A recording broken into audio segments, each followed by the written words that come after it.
And away we go. Hello, everyone, on this 6th day of August, 2026. My name is Luke Thomas, and this is episode 313 of my live chat. Thank you so much for joining me on this wonderful Thursday.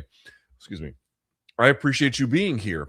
Let's see, on the docket today, it is something of a quiet week, or quiet moment anyway, in the sport. However, we do have a UFC event this weekend. We have a PFL event this weekend, PFL Charlotte, and then UFC Fight Night, Gamrot versus Salkilled. UFC 330 is next week, and there's everything else in between that and then some. Let's see how this goes. I would ask thumbs up on the video if you haven't already. Hit subscribe if you haven't already. The way this is going to go is I put up a post and I put it on the youtube.com/Luke Thomas post section. I solicit questions. You guys fill them up. We'll do for an hour on those. And then we'll get to the paid portion, at which point you can either put any donation into the super chat. It goes a long way to supporting the channel. Thank you to all those who do. Not required, of course. Another way to contribute would be to become a member. You can then ask questions in the paid portion for free. Or you can just hang out and watch. All of those are really appreciated. All right? Okay. We have quite a bit to get to. So without further ado, let's get this party started, shall we?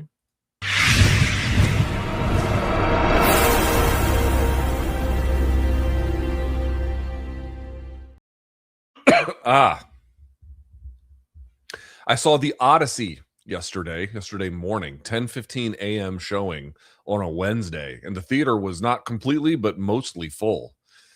I was amazed by that. 10:15 in the morning,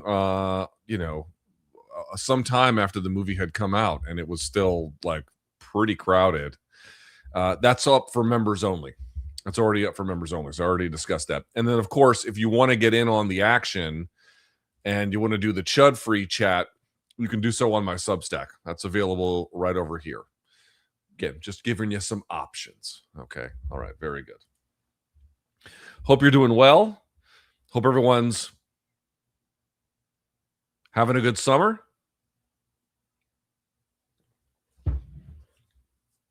Let's get to your questions, shall we? All right.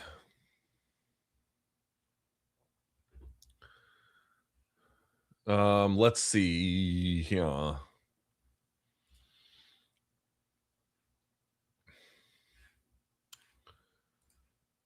Okay. We'll add the stage. There we go. All right. Sorry. This looks like, can you see? Yeah. This looks like a 2000s R&B cover album, or album cover, excuse me. It kind of does. It kind of does. Mean mugging the camera like this. I guess like back in the 2000s, like the R&B guys also wanted to prove they were like real tough. You know, they were both, you know, guys who could be with tough guys, and then they were ladies' men at the same time. It was both an interesting time nonetheless. Okay. Ted Cruz said Abdul El Sayed wants Sharia law. Shouldn't this be a bigger controversy that a well-known senator makes up such a bigoted and baseless lie? Like, I don't know if you've been living under a rock or something like that, but this has been going on for quite some time. Not merely against Abdul El Sayed, but against Muslims in America more generally. There's been a book that was written before some of you were even alive by Edward Said called "Covering Islam," and it was about the way in which folks who had, some kind of they're tied to having some kind of Islamic identity were treated by the media. And of course, politics now, nationalized politics, is now just really a sort of a media circus to begin with. Yeah, of course it should be. It should be obvious that saying, like, quite literally, I mean, there's nothing to that, right? I mean, there's not a single thing you could point to on any of El Sayed's stated positions on his website, what he said, that has anything even approximating that. But they're just gonna, like, they have nothing on this guy. They have nothing on this guy. I'm not saying he's an angel. No one is. But here is the son of an immigrant who went to public education his whole life, was wildly successful. He's obviously quite smart. He became a Rhodes Scholar. He has a degree in medicine. He has a PhD as well. You know what I mean? He was captain of the wrestling team. He did not go to Harvard or Yale. He went to the University of Michigan, which of course is a very good public school, but a public school just the same. He was, obviously instrumental in numerous ways in different roles in public health, particularly in Wayne County and beyond. They have nothing else, dude. What are they going to say? He's the most all-American candidate in any of the major races.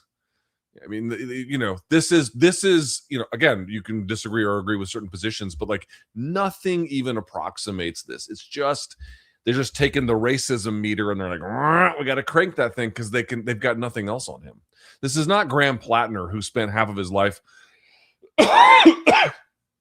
saying insane shit on Reddit, right? Or volunteering to go to the Middle East as a mercenary, essentially, beyond just what he did in the Marine Corps, and who got insane tattoos. This guy doesn't do any of that stuff. This is an academic who just happens to be a guy who was captain of the wrestling team and wants to make a career in public health because that's the way his medicine training kind of oriented him after medical school. They got nothing. They got nothing on this guy. So, got to get the racism meter. Got to crank it up. He's got a scary name. He's going to bring... Excuse me. Jesus. He's going to bring scary Sharia law. Motherfucker, he wants Medicare for all. What are we talking about? What are we talking about? They spent $60 million trying to bury this guy, and they couldn't do it. The most ever in any kind of race like that. 60 million, 60, to bury him. They can't. So what are they going to do? And by the way, it wasn't just the right making up insane shit about him. Did you see the stuff the left was coming up with too? Because he had criticized something Michelle Obama had done. He had criticized Haley Stevens, and I think he had even criticized Gretchen Whitmer. They were like, oh, he's a misogynist. Then they put out campaign flyers and mailed it to people to this effect. They'll just lie about this dude because they've got nothing. They've got nothing on him. Oh, you really are you're one-sided on Israel. Nope. Same things he would apply to Egypt, and it's already in his platform. They got nothing. They have nothing. They have nothing on him. They have nothing on him. They can't do anything where you can look at the truth and make an argument about it as like some kind of like grand indictment. Again, there can be disagreements in sort of good faith, but like, some kind of gotcha, some kind of like, oh, we're going to pull the trap door. Oh, this is going to be the thing. That they got nothing. They have nothing. This is not that kind of a guy. So they're just going to lie. They're going to lie. And they're going to lie a lot. And it's important to recognize that that's what's been happening, by the way, and what's going to continue to happen. And then when he doesn't get, if he doesn't win, I still think he can, and I certainly hope that he will. But if he doesn't, they're going to be like, oh, it's electability concerns. It's like, dude, y'all did nothing on either side of the aisle except fucking lie about this guy and didn't do record ad spend against him and then raise questions of electability like these are organic. It's like thumbs on the scale big time, and they'll be like, well, this didn't add up. Y'all just lied about him the whole time. Both sides just fucking lied about him. Oh, he's not electable. I mean, under those circumstances, I'm not sure who is.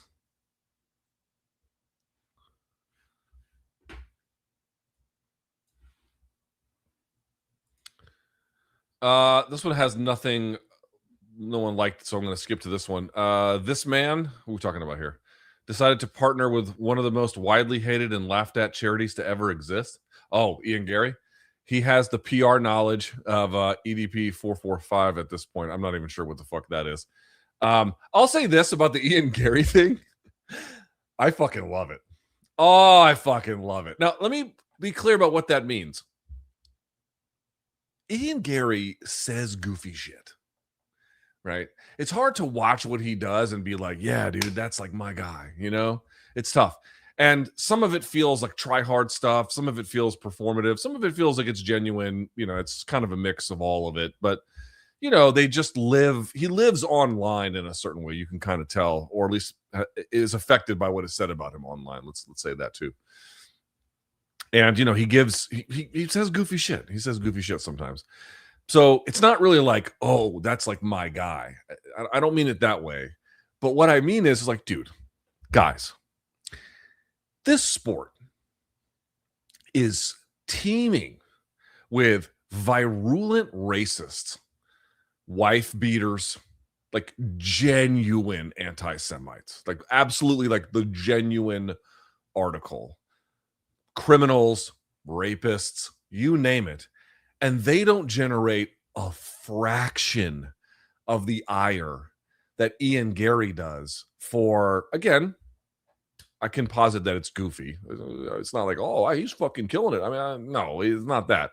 But for saying relatively inoffensive, if goofy things, and then the worst people in the sport being like, this fucking guy this is fucking Satan. It's like, let me see if I understand this. You would rather get angry, not you per se, sir, but like the general people, when you see them get angry about Ian Gary, like you would rather get angry about him than like the river of absolutely insane malcontents that are part of something just like way worse for the world than anything this fucking guy could even like sniff. Oh, he said women should run the world. Yeah, okay, it's goofy. It's goofy. You know how much he means it literally? I don't know. But like, who gives a fuck? Like, that doesn't. Look, you're threatened by this? Like, who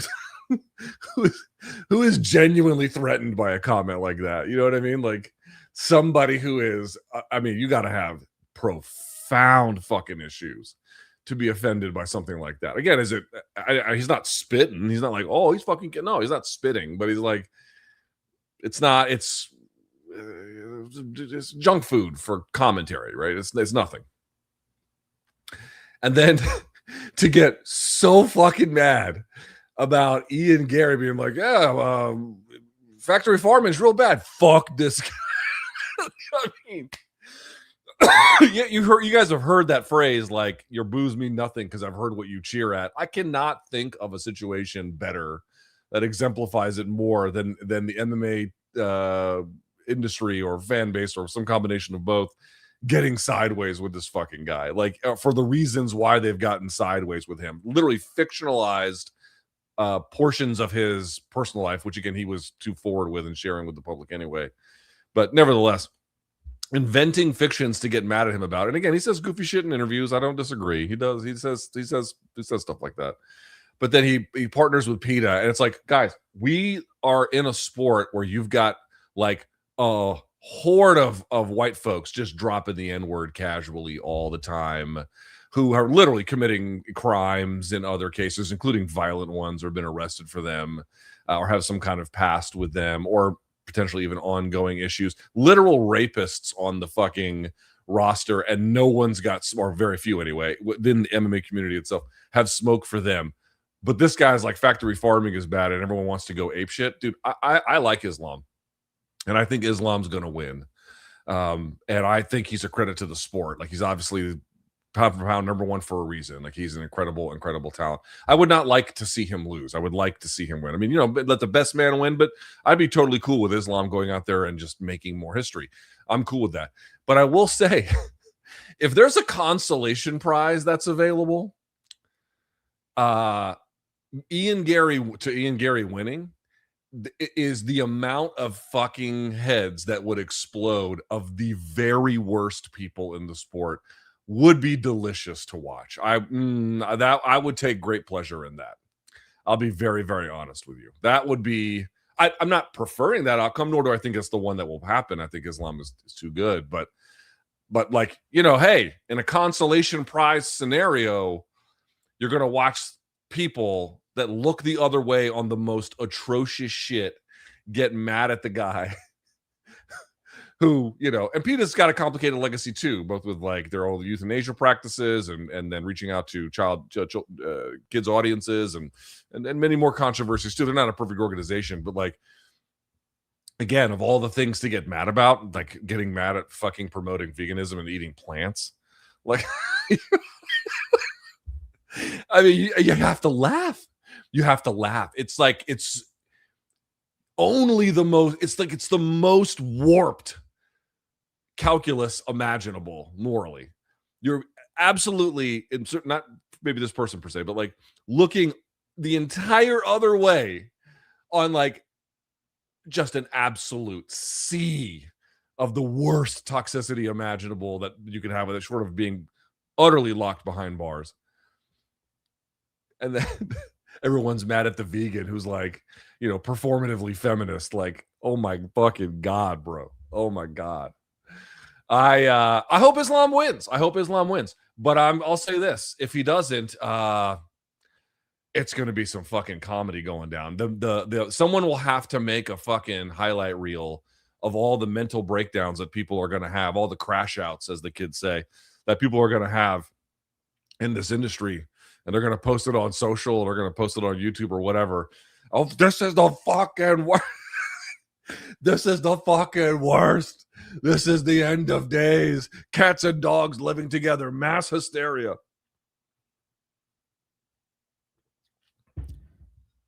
I can't lose at UFC 330. Either the guy I want to win is going to win, or the guy I don't want to win is going to make the worst people go insane. I win no matter what.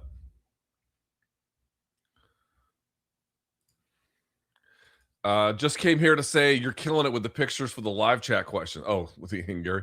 If this doesn't drive engagement, I don't know what will. To be honest with you, I don't think that it will that much. But I picked it because I thought it would. I thought the whole thing around this is so fucking funny. Hey, Luke, are you and Schaub still friends? Any chance of you guys doing collabs on either of your channels? He actually texted me the other day about something.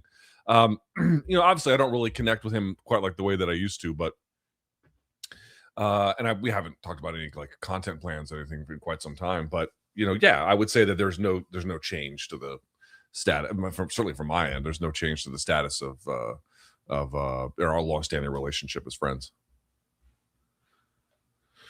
Let's see.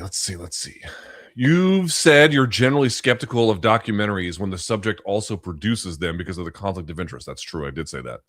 Do you feel the same way about autobiographies or memoirs? Do you view them primarily as self-serving narratives, or do you think they still have value as historical sources? I mean, again,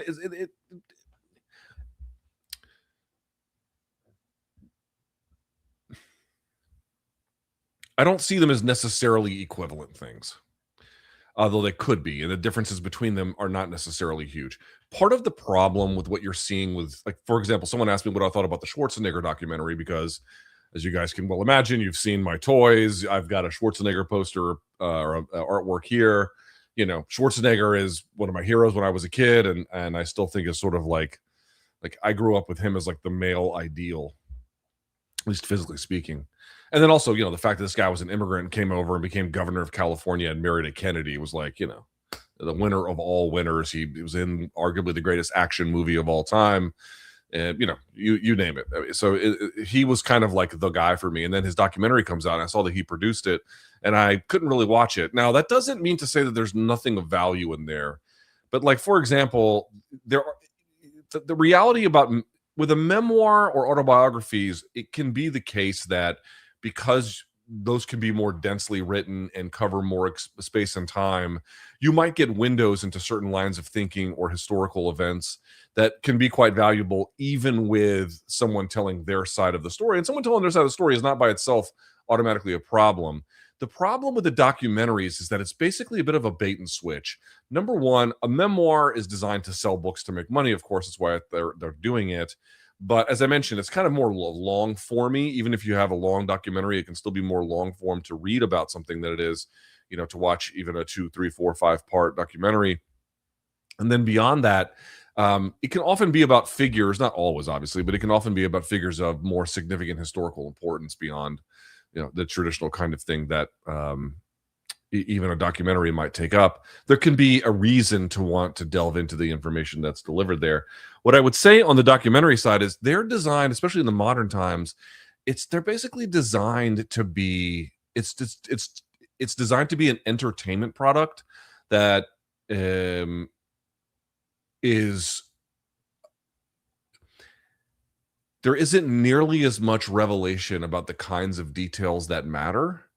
And in general, of course, there can be differences. And it's just designed to, like, the whole thing is an entertainment PR push.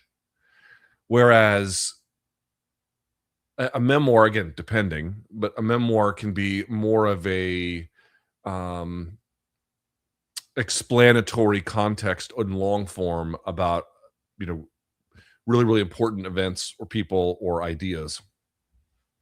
And so I just think that there's a little bit more gold to mine in something like that, whereas it's just sort of nakedly a cheap thing, because even in the Schwarzenegger documentary, like they talk about steroids and they gloss over it very quickly. And I understand why that might be the case, but like that's not the story. That's not the truth. The pumping iron is closer to the truth than the Schwarzenegger made Netflix documentary. And I guess the other part too is, again, it's going to be context dependent on what individual thing we're talking about. But we're living in a moment in time, dude, where rich people are trying to manipulate us as much as possible, and part of that is, how they use tech to manipulate us, surveillance tech or other forms. How they try to manipulate us with things like surveillance pricing, how they try to manipulate us with, market concentration, how they try to manipulate us through negative advertising. There's just any number of ways in which they're just constantly manipulating us. And we're living in a very, very hyper version of that these days. And I just think it's really important. If you've got someone who signs on to like an exclusive access kind of a thing, could there be things to look at in there that are of value or interesting? Sure, it can be. But I just generally, as a posture, a famous person in 2026 partnering with a major streamer, let's say, or broadcast outlet, to make a documentary that they're approving all parts of. I don't understand what you're getting from that. It's so, the parameters are so deep, and the restrictions are so profound. There's just nothing really to get. A memoir can be that way too. I just think that they may more often involve people or events or situations that hearing that person explain themselves can have a little bit more benefit. But yeah, man, when they come out with a documentary, it's like, oh, this is the one that, so and so's the executive producer on. I'm like,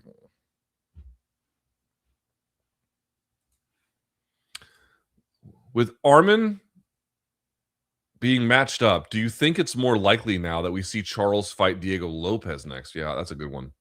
Don't see who else is available for Charles, especially no one else that would qualify as a BMF caliber opponent besides Diego. And then, of course, on top of it, there was a question about whether or not they were going to do the rematch between Armin and Charles, and then the unfortunate death of Charles's teammate, who you might have seen recently.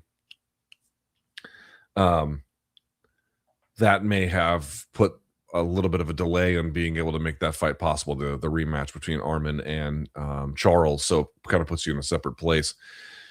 I don't really know who Charles would fight, because what I had heard was that one of the things they were discussing was trying to do the rematch between Armin and Charles, but then not have it be a BMF fight. Now, I'm not saying that they were 100% going to do that, but I had heard they were considering that. And they obviously didn't go that direction at all. They didn't just make the fight. And again, part of that is related to Charles's personal issues. So now it takes us to Charles and Hoofy, and then Armin and Hoofy, and then what do you do with Charles? I think the Diego Lopez fight makes as much sense as anyone given the circumstances, especially if you want to have a BMF title being contested. That one would fit the bill pretty well. How competitive that is certainly a little bit up for debate, although Charles is certainly older and God only knows what kind of form he's got left, although obviously he looked really good against Max. But yes, you can definitely go that direction. But I don't think that was the way that they had initially thought this would go,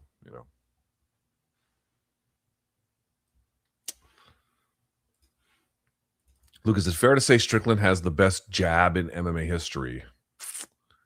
We've seen guys with great jabs, GSP, Volk, BJ, but their jabs were used to set up other primary weapons.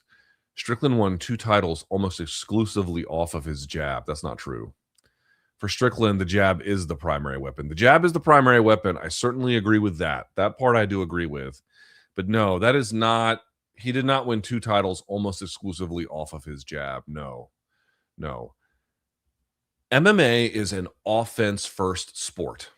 You've heard me say this a million times, but it's really true. The amount of different things you can do in offense and the way in which the rules really count offense. I mean, defense is its own reward. They don't even count defense when you're trying to count as a judge what matters. It's an offense-first sport. But of course, for the purposes of self-preservation, defense has a significant role to play, just not in scoring, right? So that's my thinking. Given that, what you have to understand what makes Sean special, like what does he really do that makes like everything else? What is his real key to success? The jab is one of them, clearly. But the real thing that sets him apart is not so much that the jab is like this punishing thing that, really has been so effective that the other parts of his game aren't necessary. Rather, it is that he is very defensively difficult to attack. And when I say, you notice I didn't say defensively sound because he makes a lot of choices that would not be correct, but he is the exception that proves the rule. In an offense-first sport, you can get guys like Sean Strickland who turn defense into an art form. Now, you might say, well, if defense is not scoring and only offense is scoring, then why is defense the thing that you're highlighting as like the reason that he won it? If you're counting what matters to a judge, strikes that landed, yes, the jab is probably his most important weapon. What else would it even be? It's hard to say. However, what makes all of this possible is that he is very, very hard to take down. He is very, very hard to hold down. He is very, very hard to press against the fence. He is very, very hard to resist forward pressure from. And he's very hard to land sustained striking on too, right? He peels out. He blocks or he parries or he puts traffic in punching lanes so that you can't get through, and he pulls his head back out of the way. And again, sometimes breaking all the rules about balance and all kinds of rules he breaks, but he makes it all work for himself. This is what he does exceptionally. I mean, he is exceptional. He is hard to do anything to, right? Yes, of course, guys like DDP who kind of just throw the kitchen sink at you, he was able to get it done, and Sean didn't look very good in that rematch. He's got losses on his record. Guys have beaten him. But in general, the thing that has propelled him in fights, especially fights where, he, I think, over-delivered. Yes, his offense was able to, stop Fluffy in the end. But Fluffy couldn't get out of first gear.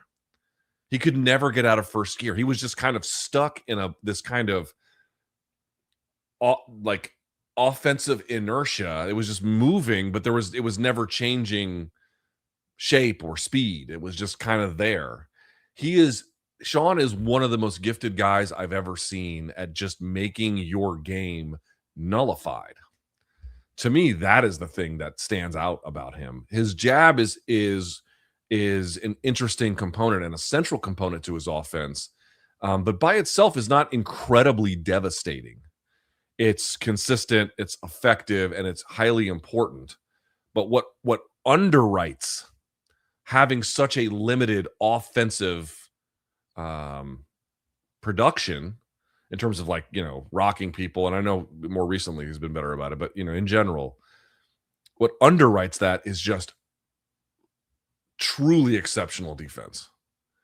I think when I think about him, the offensive parts of his game, they don't stand out to me as much as wow, look at how signature a weapon this is in terms of, how brutally effective it can be.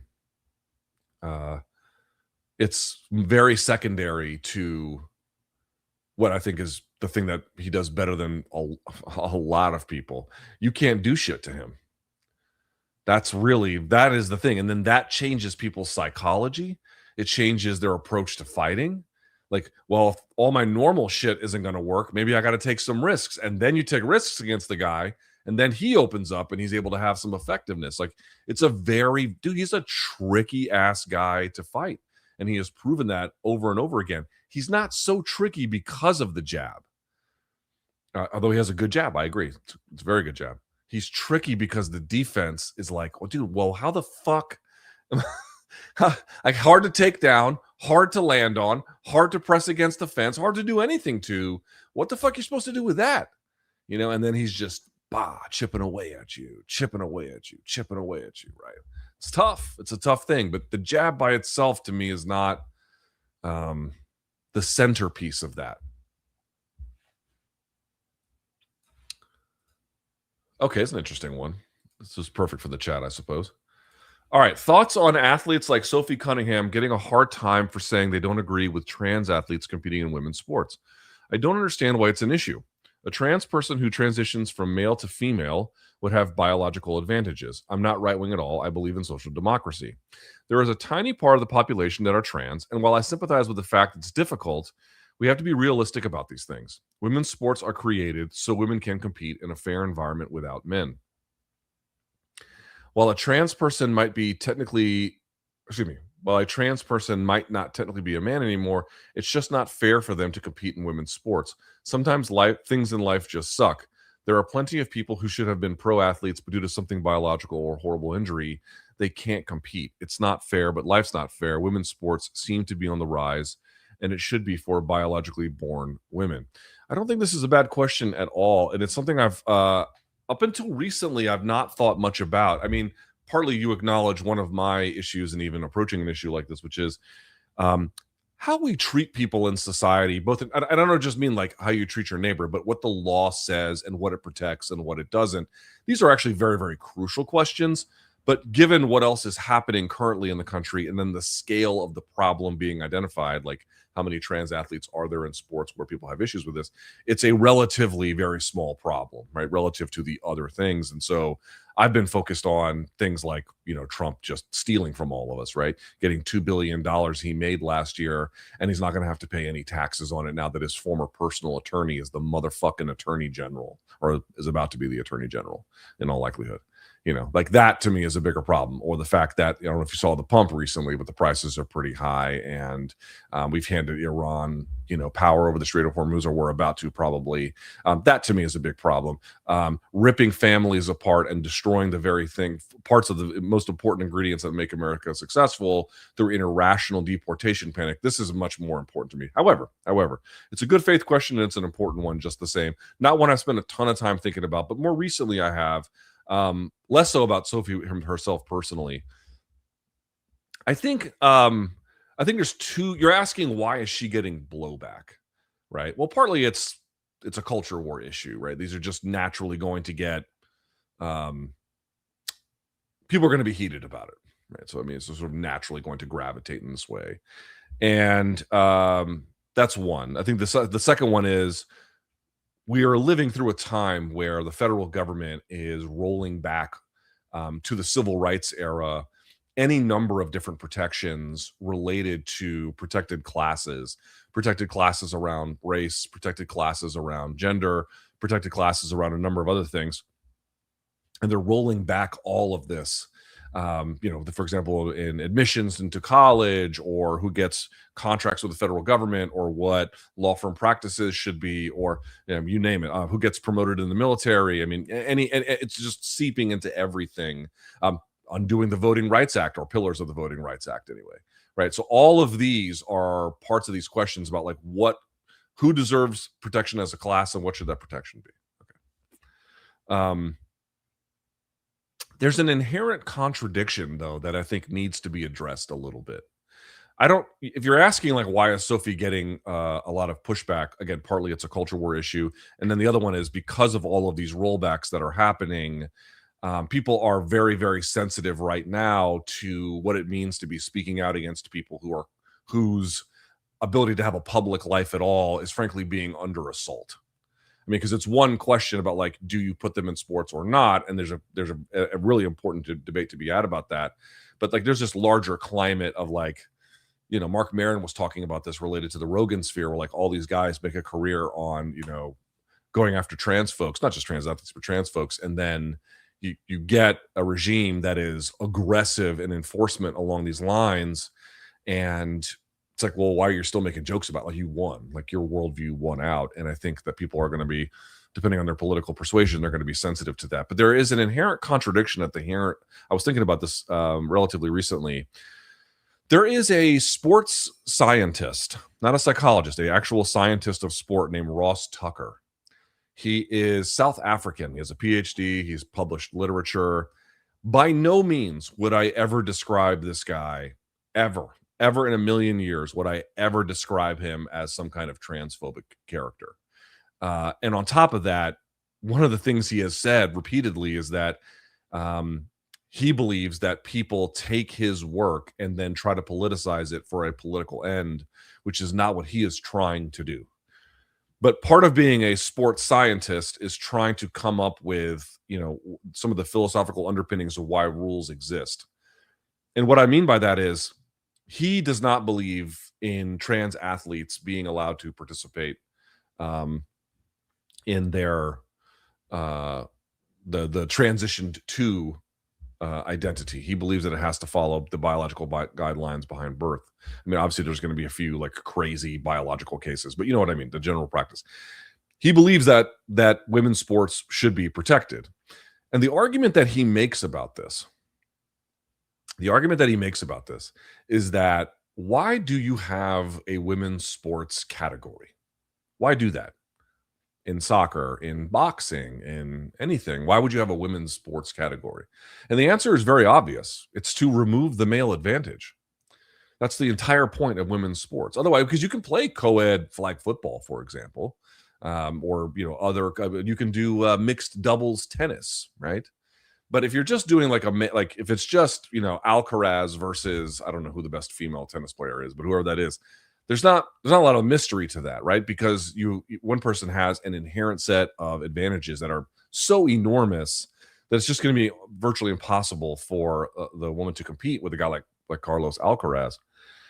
And so the entire point, Ross Tucker argues, Dr. Ross Tucker argues, is that the reason why, in his view, you should not allow trans athletes to compete is because it undoes the entire point of women's sports, which is to remove the male advantage. And he even says in his work, and when you look at it, you can just make this inference on your own, but it's stated explicitly, women, through their gender, are a protected class here, right? Which group of people are you ostensibly, right? Let's take it in good faith if we can. Which group of people are you ostensibly protecting? The answer is women, right? You're protecting women. So you're treating gender here and women, or you're protecting women as a class along, obviously, gender lines. What's interesting about that is I don't think that is necessarily I don't think that's a bad argument. I think, if you're asking me like what the view on trans people in sports should be is, again, I think making a hobby out of attacking people, for a very, very minor problem is not, I think, the most important legislative priority. But beyond that, for example, in combat sports, I've not seen any compelling evidence to allow for, would you guys remember Fallon Fox was trying to compete in MMA, and this caused a great deal of controversy. I do not know if that is a good idea to allow someone like that to compete. Maybe I'm missing something, but I'm not in favor of that, particularly the dire consequences, that can happen, or the reverse of it. Like, there's just too many questions about what damage can be done to make me think that this is a good idea. But the reality is, if you accept the premise of what I previously told you, was that, well, the reason we're doing this is because we're treating women as a protected class here, right, to remove the male advantage. This idea of treating gender and women as a protected class is something that the conservative project is trying to undo everywhere. They do not believe in protected class when it comes to college admissions. They do not believe in protected class when it comes to any number of different ways. Who can get federal contracts? What can be allowed to how voting should be protected along, and it's not gender per se, but along race. Like, any of the ways in which we are identifying who the class is and why it's being protected, the right only seems to think that applies in this one case. They're literally, the federal government right now and the people who staff it are doing their level best to undo all forms of DEI. They want to reduce any notion of women having a protected status in virtually any other context, and not just along women gender lines, racial lines as well. So I guess I just struggle to understand. I can be persuaded by this argument by Ross Tucker. I don't think it's a bad argument. Again, especially as it relates to combat sports, it seems like we have to like. I've not seen any evidence to say that this suggests that's a good idea. Again, there might be individual circumstances or individual cases in other sports where maybe that's not the case. I don't know. I don't really know enough about this issue to say. But certainly as a baseline assumption, I'm going to be deeply skeptical of this kind of a thing as it relates, especially in combat sports. But the argument to get you there is an argument they reject in every other sector where having a class that is protected is important. And so my question to the folks who are making this argument, particularly from the right, about like why we have to use their language, protect women's sports. Why is protecting women as a class so important in this context and something that matters not at all in every other one?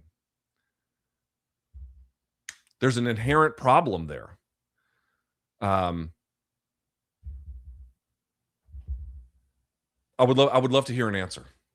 I would love to hear an answer.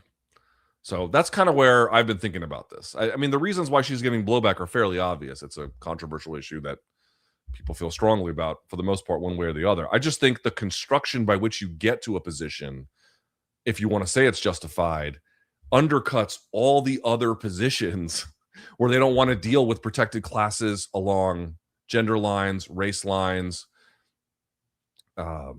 religious lines. Well, that's not true because they want Christians to be protected in certain categories, in cases. But, in general, they just reject this kind of a thing. They reject that notion of class protection as a way to see who the government does or doesn't favor. They don't see that at all valuable, except in this case, which leads me to believe I don't know how good faith the worldview underpinning that really is.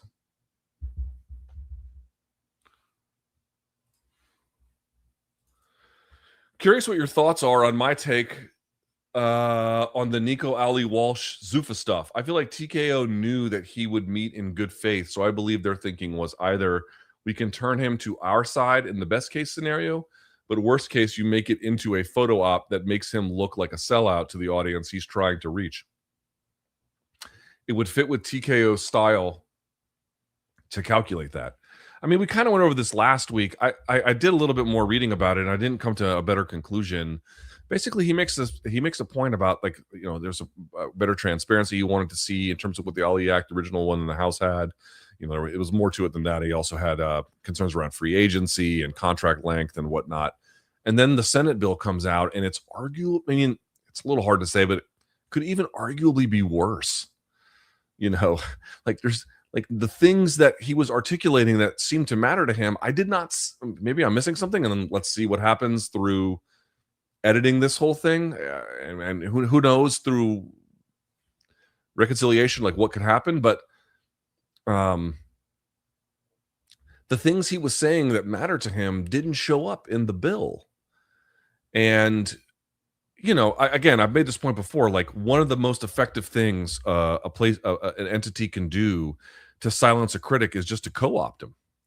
Now, you can decide for yourself whether that's happened. That's a matter of interpretation. It's not like a hardcore fact. I'm not asserting it as such. I'm just simply saying, like, that's a thing that at least is worthy of consideration. Like, powerful entities, sometimes they can't get their critics to stop, but through just like being antagonistic to them. But another way to do that is, if the stick doesn't work, let's try the carrot. And I don't know if Nico necessarily sees it that way. He might think he's like, hey, you know what? I had a meeting with these guys and they were friendly and it all seemed nice. And, they were asking me what could be better and, things you want to be better. The answer was to drop the bill completely. That was the answer. The answer is, I saw the press release that came out from the Senate committee on this, and they were like, this is to give fighters more control. Guys, you can say you like this bill, or you can say you hate this bill, or whatever version, the House or the Senate version. Up to you. But what you cannot say at fucking all, in any respect whatsoever, none, is that it's designed to give fighters more control. What Orwellian bullshit. It is designed, quite fucking literally, to do the exact opposite. It is designed to give much more control and power to the fucking promoter. By a million miles, that's what it is trying to do. So the argument is not this gives more control to the fighters. The argument is, if you're in favor of this bill, I think it is good that the promoter has more power or something like that. You know, like you argue what the merits of it actually are, such that you think that they're merits. But like what? What? How can it's just insane. Like, you know what? You know what stands out about this shit sandwich is what the customers say about the taste. Like when we made a shit sandwich, we thought, what is the one ingredient we could put in here that would get people to eat this sandwich the most? And we came up with feces. Like, this is how it sounds. It's like it is designed to absolutely dilute fighter control. It is designed to dilute it. It is designed in every fucking way to say, here's how much power the fighter has. Let's cleave off a chunk of it and give it to the promoter, or at least just between the sanctioning bodies as well. But, you know, essentially ends up on the fighter's side. I couldn't fucking believe it. I was just like, dude, they'll fucking say anything. They'll literally just say, we did a question about Abdul Al-Sayed. Oh, he wants to do Sharia law. Like, they'll literally just say, the moon is made of green cheese. Yeah. There's tiny green men on Mars. You know who I saw today? Bigfoot. And that was only after I took a ride on the Loch Ness Monster. These are old school fucking conspiracy theories, but you know what I mean. You get the point. It's fucking insane. It's fucking insane. They'll just say whatever.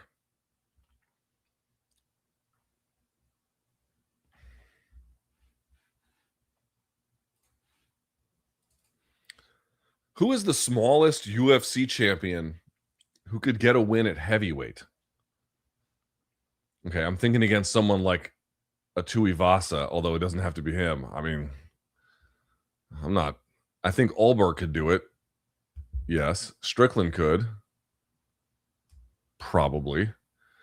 Could this extend down to Islam/Gary, depending on who wins that? Wait. So are we asking, is there a heavyweight bad enough that someone at the level of an Islam or even a Justin Gaethje could beat them? In the UFC, of course. There has to be. You know, especially with even a guy like Gaethje, where he's got like, you know, pretty good power if he wants it, and he's willing to throw heavy, and he might have a speed advantage. Like, oh, it wouldn't land as well on a heavyweight. Yeah, okay, true, but like he could probably, I don't know, man. I don't know. Like, I could see it happening. I mean, you wouldn't, you know, if they fought 10 times, you wouldn't favor him the majority of the time. I mean, the answer is probably it tops out at Sean, but like, honestly, like a Gaethje not cutting weight, or, you know, let's say a Michael Morales or something. I know you're asking about UFC champions, but, and Islam's not super heavy handed in that way, but like, you know, someone who might be like a Morales. Is it that crazy? I don't know if it's that crazy. Yeah, I think it probably could happen. I wouldn't bet against it completely. I'll put it that way.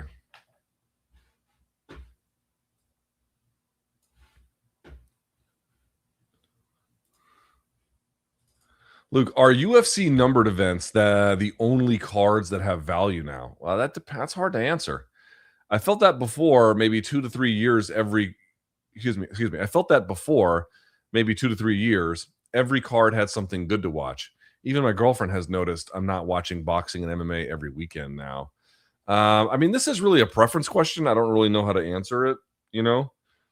I'll just give you my opinion. I I do not think that there's quality on every card. No. I mean, maybe the main event on every card is at least worth taking seriously. So, for example, this weekend, Mateusz Gamrot, Quillen Salkill, that's worth your time. You know, I think that's worth your time. That's interesting to me. But Darren Elkins is in the co-main. At least the rundown that I saw. Like, what the fuck?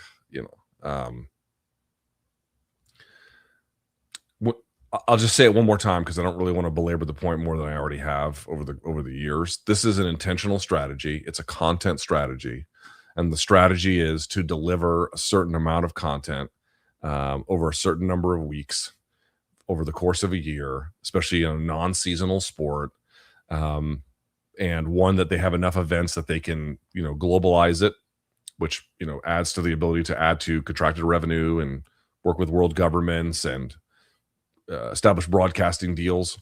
They have to have enough content to service all of these demands.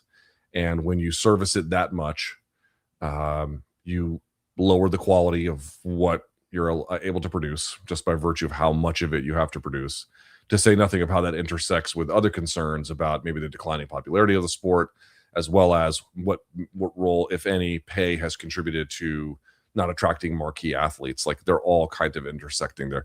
Ultimately, though, like, I think if people bet a lot, they're going to find value no matter what. And I think that's kind of a big part of what UFC and a lot of sports might be doing, is just kind of, the part of combat sports, as you guys know, I've made a point a million times, has a different relationship to gambling than the other ones, by like a good, like in every possible way, it's different.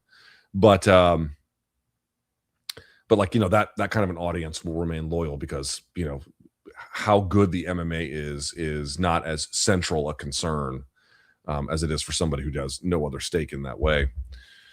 So yeah, I think that the quality, I mean, there's just no question the quality has dropped off.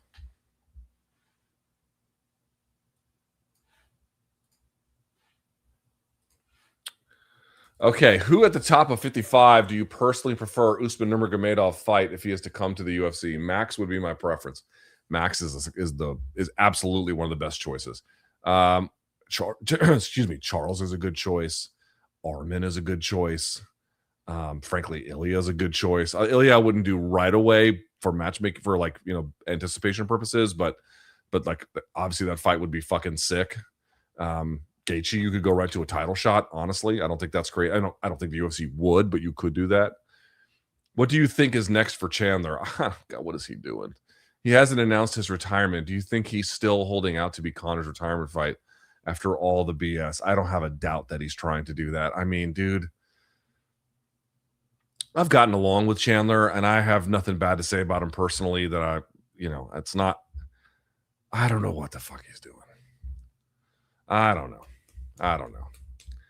Like, it's just going really badly, and it's going really badly for obvious reasons. He didn't go to UFC until he was 34, so I think in some way he's trying to make up for lost time. And, even if you want to say, oh, he's goofy and he says goofy shit, his brand is bigger now than it ever has been in certain ways, or at least, relative to where it was at the peak of Bellator even. And so I understand, like, if you can stick around for a Conor fight, maybe that would be really big. I get it, but dude, he is just inviting so many fucking problems. And I know Dustin's back on the air and everyone's just going to forget about what happened. And, again, his crime is not like the most insane thing I've ever seen, or his alleged crime, I should say, is not the most insane thing I've ever seen. But like the fact that everyone's just like, fuck it, we don't care, is a little weird to me. Not the end of the world. I'm not saying he should. I'll just say this. If I was working at Paramount and I had done that, I wouldn't be back on the air. You know what I mean? Granted, I'm also not Dustin Poirier, so there's a meaningful difference there. But as just a general rule, they wouldn't tolerate that from anyone.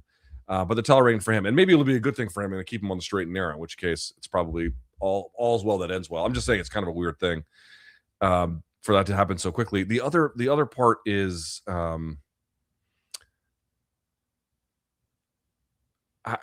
with Chandler, dude,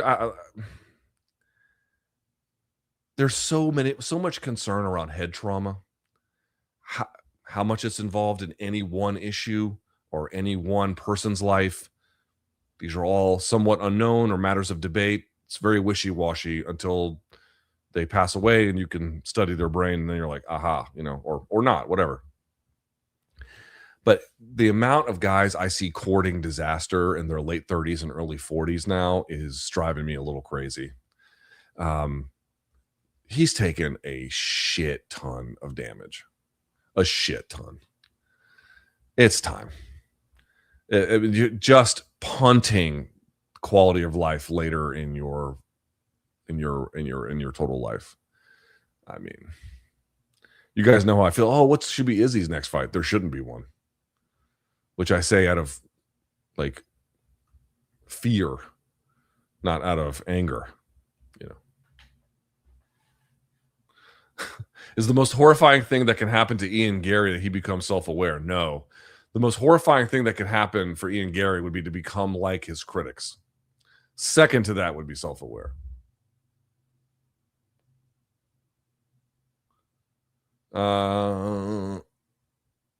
Oh, this is an interesting one, but not really. How do you think a fight between Walter Walker and Frank Mir would have gone? I think Frank would have destroyed him. Frank was a much better submission talent, and he was doing that to better fighters and better athletes.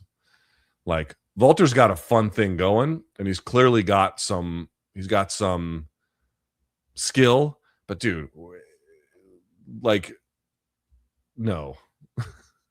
I mean, Frank Mir had a guard. Frank Mir had leg locks. Frank Mir had back attacks. Like Frank Mir has a complete game, and maybe Walter Walker does too, but we haven't seen all of that really. And Frank was doing it in a more nimble. I mean, understand most of what y'all have seen from Frank happened after his motorcycle accident, which he broke his femur. No, dude. And it took him a while to get back, but then he finally did. And also, Frank could strike pretty well too, at least in certain parts. I mean, eventually he got kind of, old, but yeah.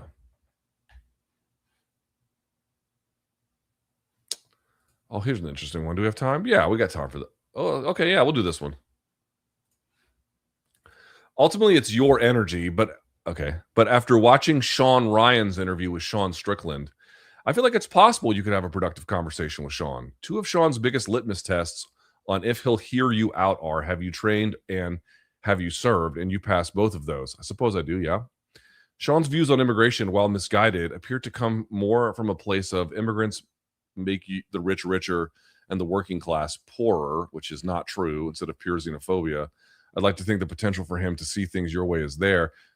I don't know. Sean seems to be making steps toward being a better person and has expressed a clear desire to help people. Maybe this isn't the right time for him to hear this message, but he has to hear it eventually. I don't know that he does. At the very least, I'd love to see you two do a technique talk together. I think he'd largely stay on topic because of the aforementioned litmus test. I will tell you, I've seen Sean talk technique on Joe Rogan's show. I think it was a while ago, and it was really interesting. Like I thought he had really interesting. He's obviously got an enormous amount of insight into fighting and technique and technique theory and whatnot to make it interesting. I don't really have any question about that. Sean is interesting. He's frustrating too. And some stuff he says is so fucking awful. I'm like, oh my God, bro. And then he'll say something like that. And then the next day he'll say some shit that totally catches you by surprise. And I think that the one thing that I will say is, at least when he's talking about, like for example, Connor was working class in Ireland, but then got rich and turned into some like hip hop hero. You know what I mean? Where he's trying to have swag in all ways, and he's trying to hobnob with the most famous people and buy the fanciest cars and wear the nicest suits and all that kind of shit. And Sean doesn't have like Conor McGregor fame or money, but he's obviously wealthy by this point. And look at him on that interview with Sean Ryan is his name.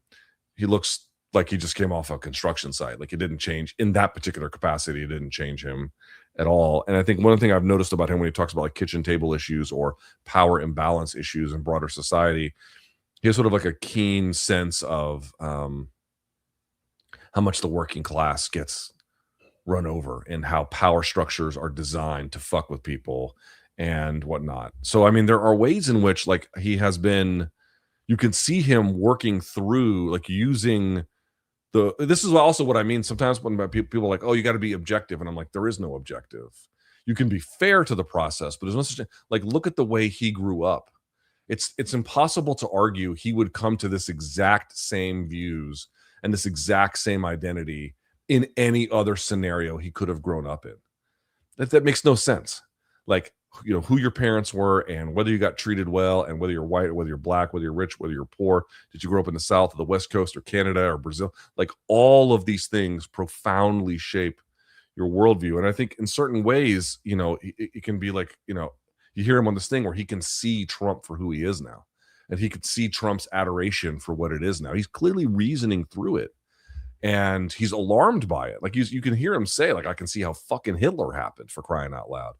But then in the same interview, he's like, "Oh, ICE is one of the great things that Trump is doing," and like no, it's just another part of the malignancy of this administration. It's a private paramilitary group that is using Palantir, that is using surveillance tech to enforce an ethno state at the expense of the country's health.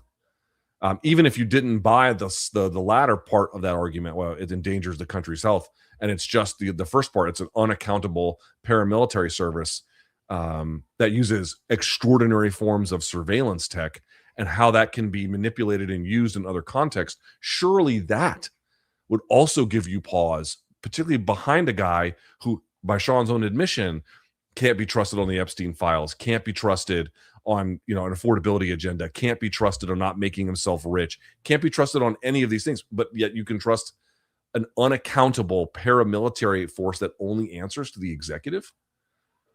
This is the frustrating part about hearing, to say nothing of what he says about gay people or racial minorities, and it's like, oh my god, dude, how are we in both of these places? I will say that relative to other people who you could say would be aligned more closely to Sean's worldview, it does appear to me in certain contexts that there are things he is clearly willing to buck the trend on, and that he is trying to think through.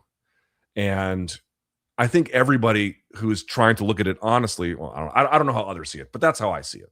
I see it as, in certain ways, he has a degree of wisdom from growing up in a fucked up, poor background, how that imparts how the world treats people like that. He can see that.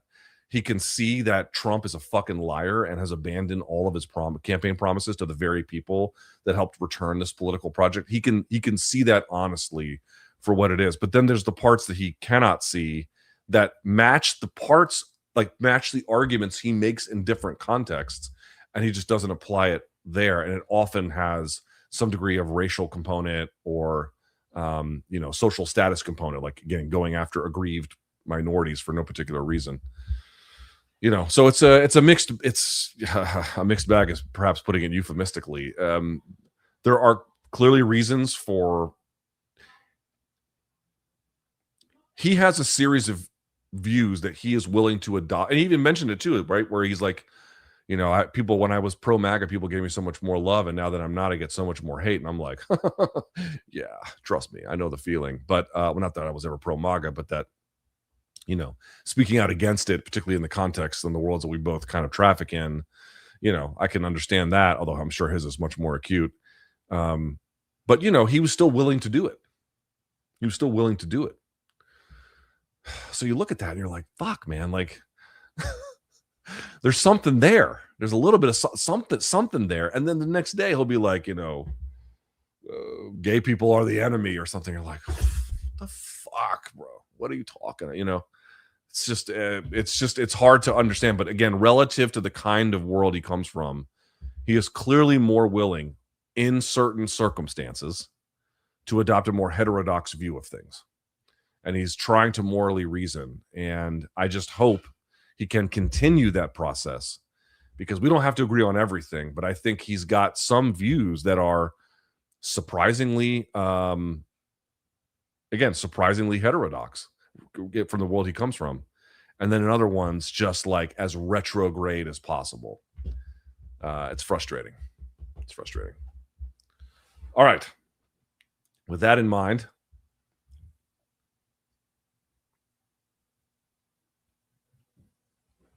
let's go to the paid portion. Okay. Are there any fighters, past or present, in MMA or boxing that reached high levels, but you still weren't impressed with them?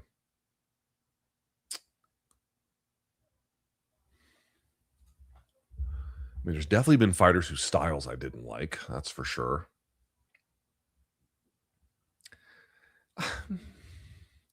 There's been lots of fighter styles I didn't like that didn't do anything for me. But honestly, the more I learn about how fighting works, and like, you're always on that, I'm gonna be a student of that the rest of my life. Dude, success at the top is for example, I don't love Sean Strickland's game, but I'm impressed by it, and I have respect for what it does. You know what I mean? Like, I genuinely think that what he does, when I watch it, I'm like, oh, this is the most scintillating shit ever. No, no. But like, when you get a certain appreciation for what high level success, like what's required to get there, even when someone has a simple game, you know, they have to have it, they have to lock down so many things correctly that it's hard for me to be like, oh, I'm not impressed by you. I may not love the style, but if they have enough achievement, I I tend to look at that more than anything else. All the active duty homies think this admin is embarrassing. What's the difference between grappling and wrestling? Use fighters for references. Well, wrestling has a particular set of rules, and there's difference between folk and freestyle, but it's a similar kind of enterprise where it's a kind of grappling. But grappling involves way more than just what the edicts are of wrestling and what the goal is there, which is obviously to pin or to score points. And there's different ways in which you could score points, and then what those rules facilitate and what they mean versus other different forms of grappling where you could take the back, for example, on someone in wrestling, but it means something else. It's a different kind of ride. But that's not the case. And in judo as well, like, you're not so much looking for a pin as much as you're looking for ippon. And this changes the nature of your posture. It changes the nature of grips. It changes the nature of just any number of different things. And so grappling is part of all of that. Wrestling is merely one kind. Happened to hear Jon Stewart's recent interview with Fetterman. Oh, I've got a video coming out on my political channel about this. Thoughts on Stewart as a voice of the left? Okay, I'll get to that in a minute. Ever spoken with him? No. Thanks for constant content. Although he also went to William and Mary many years before me, but he went. I'll say this: Stewart seems like to me a left-leaning centrist for the most part, and he is certainly one that I would say in general is aware of the abuses of the government of Israel, although I don't know if his record on that is perfect either, but it could be worse. Right? I mean, Haley Stevens, Israel comes to me in my dreams, like, holy fuck, right? He's not like that, obviously. He's pretty far from that. But the real takeaway from that interview was not Stewart. Did you guys see this shit? Dude, I'm not making this up. I promise I'm not making this up. John Fetterman, and not just that one, he does an interview, I think that same day or right around that same time with Wolf Blitzer. And Wolf asks him a question, and his answer is not only like he can't, like literally Fetterman can't finish sentences and can't keep a thought going over the course of sentences, and then doesn't seem to understand what's being asked of him, and his ability to marshal evidence in an argument for what he believes, it just falls apart almost instantly. Like, this is going to sound like I'm being a dickhead. I realize he had a stroke, yeah? But I swear to God, I'm not saying this in any way other than I believe it to be literally true. He's got a brain injury. He literally has a hard time. Again, if he can finish the sentence, great. And if he manages to put together a few, he meanders and gets lost almost instantly. And then a lot of times he can't even finish the sentence. Something's wrong with him. Like, quite literally, something I believe is wrong with him. He is not well. And he couldn't, for a guy who has like a really aggressive voting record that is in favor of what Israel wants, he is paper thin in his ability to defend it. It's bizarre. It's bizarre. It's really, really bizarre. Honestly, I don't feel pity for him because he's such a malignant force, but like I thought he had a stroke and that, maybe that had an effect on him, but that he had come to like a really coherent ideological or not coherent. He had come to some kind of a, worldview he could articulate. No, no, no, he cannot. Mm-mm. I think even the most pro-Israel person would never say, we want, we want defending us? John Fetterman. They might like the way he votes and they might like that when he like, tweets or something, it sounds like he's really hammering them, but he's not okay. How insane is it that, oh my God, bro, I saw this. How insane is it that Tuivasa is getting yet another shot at heavyweight, surely just being used to reintroduce to Spain? Yeah, so like I think it's UFC 331 they're going to do this on. They're going to have Tai motherfucker. Dude, look at this fucking shit. Look at this fucking shit.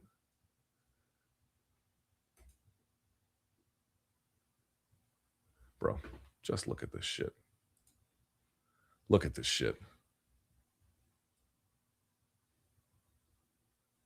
This fucking guy hasn't won since beating Derek Lewis in February of 2022.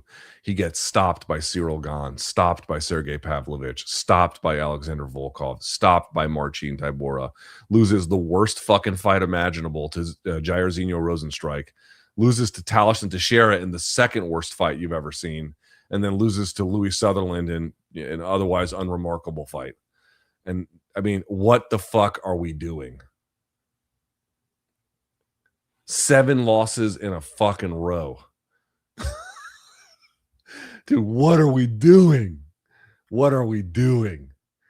This is insane. Yeah, I think it's just to, send them out to pasture or something. I don't even really know. I don't get it. I cannot believe how desperate they are for warm bodies at heavyweight. It's insane. Can you please talk about the sit down with Jon Stewart and that Dino? Even a single video breakdown. Yeah, it's coming on the political channel. Trust me. He's contradicting himself so much. He is so self-interest. It hurts. He's not repping PA at all. Dude, like even Wolf Blitzer asks him, like, why is like, dude, you're the senator from Pennsylvania. Yeah. Okay. Why is Israel the red line for you and not like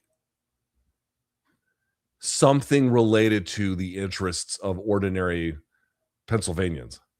And his answer, I'm not even kidding, he can't even make one. He starts going on a tangent about like working with other Dems in like other different contexts.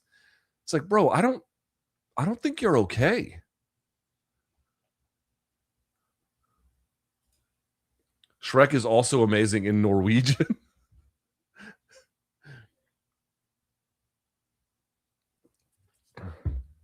Spanish speakers will tell you that there are certain things, even from American culture, that are better in Spanish. Famously, you guys know Danny Segura believes Shrek is better. I've not seen it. But the one I've said before that my wife swears by, and I've heard other Hispanic people say, is that Homer Simpson is better in Spanish, which I have a very hard time believing because like his voice is so iconic and he's fucking hilarious in English, but they swear by it. Luke, when talking about the most important fights in UFC history, is Bonner Griffin Tough One finale still on top? I wouldn't put it on top, or are others still belong there? Okay, so the reality about that fight is it did go viral in the way that they said, and it was a phenomenon in the way that they said. When they talk about like people calling each other, I mean, I'm not sure how much that happened, but like that kind of a thing, word of mouth, and then this thing just building energy round over round in a way that we hadn't seen MMA do that on TV in that kind of a way. There's been some MMA on TV, but this kind of organic live thing that was happening in front of us, that was new to a lot of people and it was a big deal. Like that part is true. But what you have to remember about The Ultimate Fighter is it was a hit. It was a hit. The ratings for the first season, the ratings for a long time through many, many seasons were very good. In particular, the first 2 seasons, they had very good ratings. They were probably going to get signed to a deal no matter what. Was Griffin Bonner the icing on the cake? Yeah, maybe it was. But like at that time, it was widely believed that Spike was super happy with the results of that season. and wanted him for a second one. So, this idea that like, oh, it hadn't done well, and then finally this one fight comes around and everyone realizes what MMA could be. No, the whole season was a hit, and then the finale happens, and then it just took off, like it over delivered for relative to that time. But like it was like that, like Spike would have, if they had not re-signed it, they would have not re-signed a very popular show that had been a huge surprise hit for them. Any thoughts to adding some custom membership badges for the channel? Yeah, we got to do that. Would be cool to have different color design badge members for over 6 months. Yeah, yes, I'll get. It's a good idea, actually. It's a good idea. Yo, LT, starting to expand my reading. Any good intro to philosophy or solid introspective philosophy adjacent type books you'd recommend? Trying to get learned. P.S. Pants stops van in 3. Ooh, that's a big one. Guys, don't read intro to philosophy or intro to science. Hold on. Let me see here. What's a good yes. Where is that one? Philip Kitcher.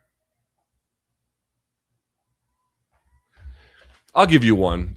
My general advice is to read the actual works of philosophy and then to supplement it by reading things that help you understand it. Right? That's my basic view of things. Okay. If you want something that is a little bit easier to start with, as like a nonfiction text about scientific ideals and the philosophy that underpins them, Philip Kitcher's Abusing Science is one of my favorite books I've ever read. Philip Kitcher, a brilliant philosopher of science, a truly special guy.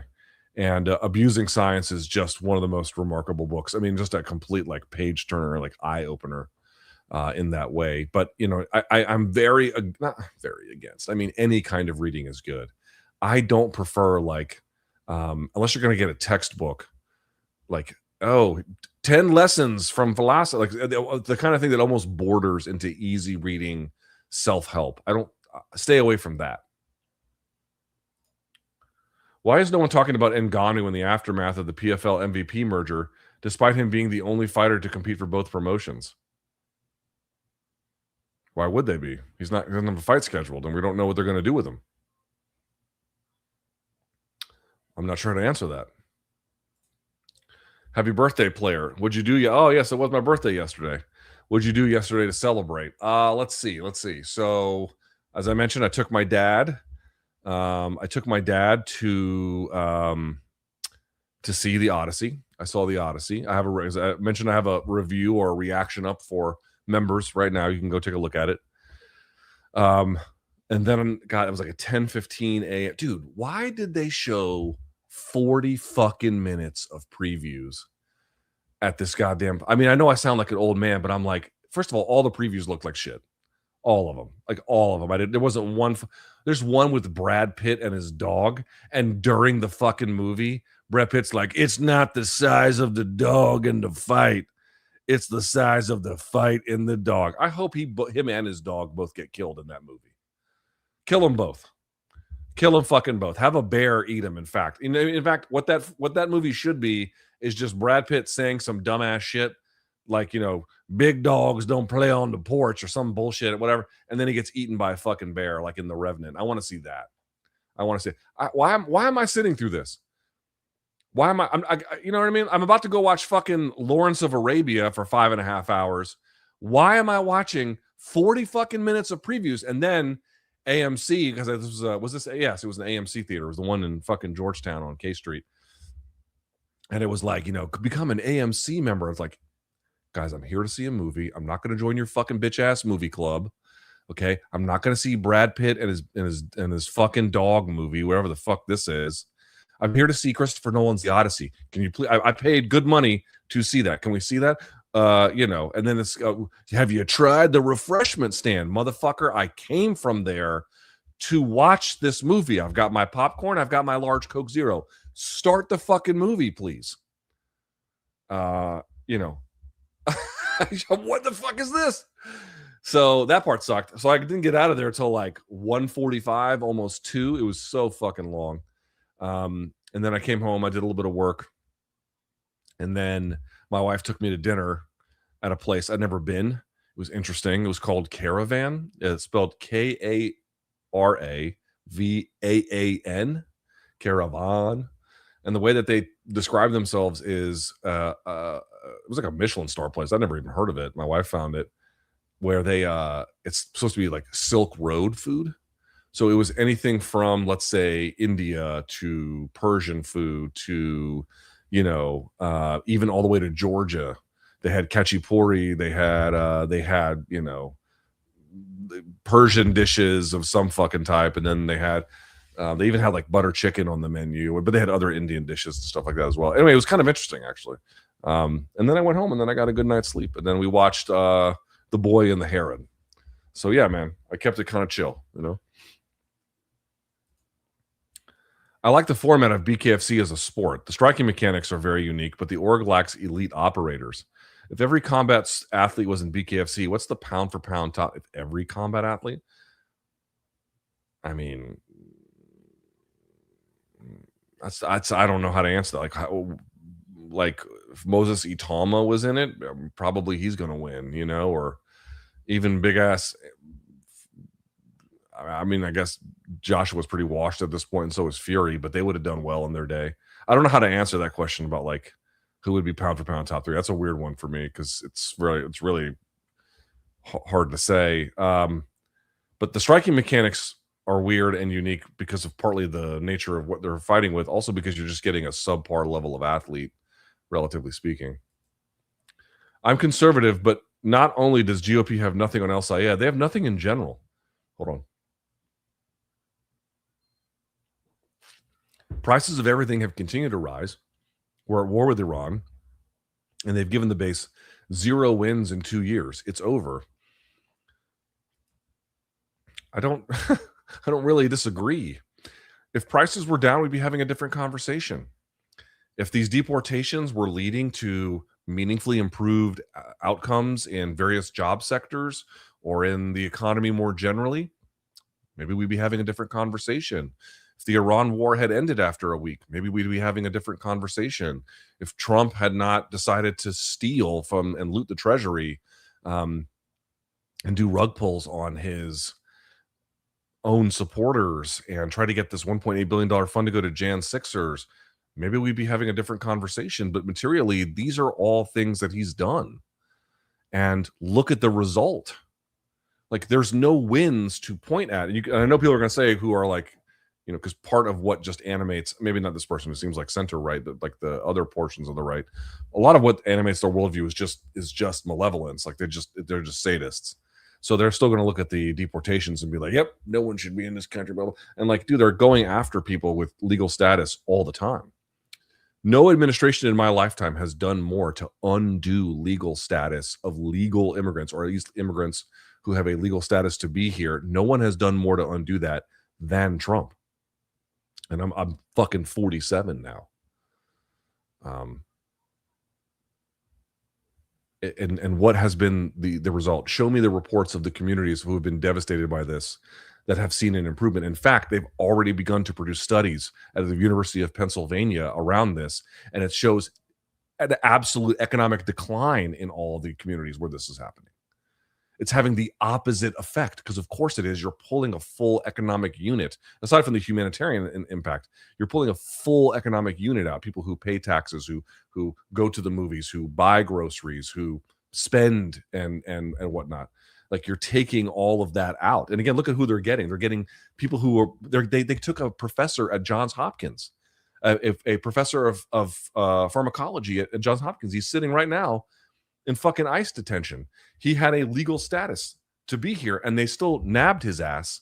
He applied for asylum. He was waiting for it. They nabbed him up anyway. The fucking guy is sitting in ICE detention. These are the criminals we're going after. Like, how is that education improved for the students by doing this? How is this country benefited by any? There's no wins to be had.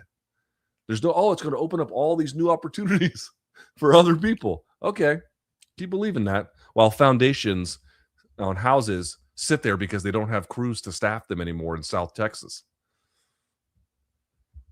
You can't build a worldview where attacking windmills is your policy goal. And then when it yields destructive or no results to improve anything, people are like, how could this happen? How could it not happen?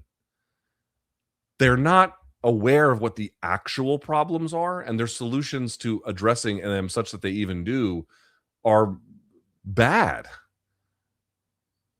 And look at the result. Look at the tariff fiasco. They're bad at governing. To be good at governing, you have to have an assessment of what the problem is, what the contributing factors are, and a specific set of policy proposals to combat that. And then you have to have a vision more generally to be able to make this all a coherent enterprise. There's none of that. It's just a Trump cult. So just whatever he does, they'll follow, or whatever he hates, they'll hate. Up to a point anyway. Except, did you see the former Marine who converted from Islam to Christianity, the black guy, Amir, I forget his last name. He has like a Middle Eastern sounding name. He converts from Islam to Christianity. He's a former service member, and his opponent dropped out of the race and the Republican primary, and they still voted for his opponent. And Trump endorsed Amir. What do you call that? Racial enlightenment? They're not governing in any kind of a way to solve any problem that actually exists. They're governing in ways to tear apart the administrative state. They're governing in ways to help create an ethno-state. They're governing in ways to vastly grow the powers of the executive to make it more and more unaccountable, and on down the list. That's what they're doing.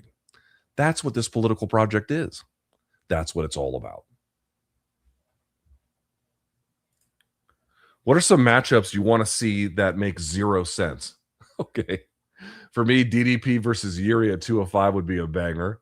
Also, still want to see Corey Sandhagen, O'Malley.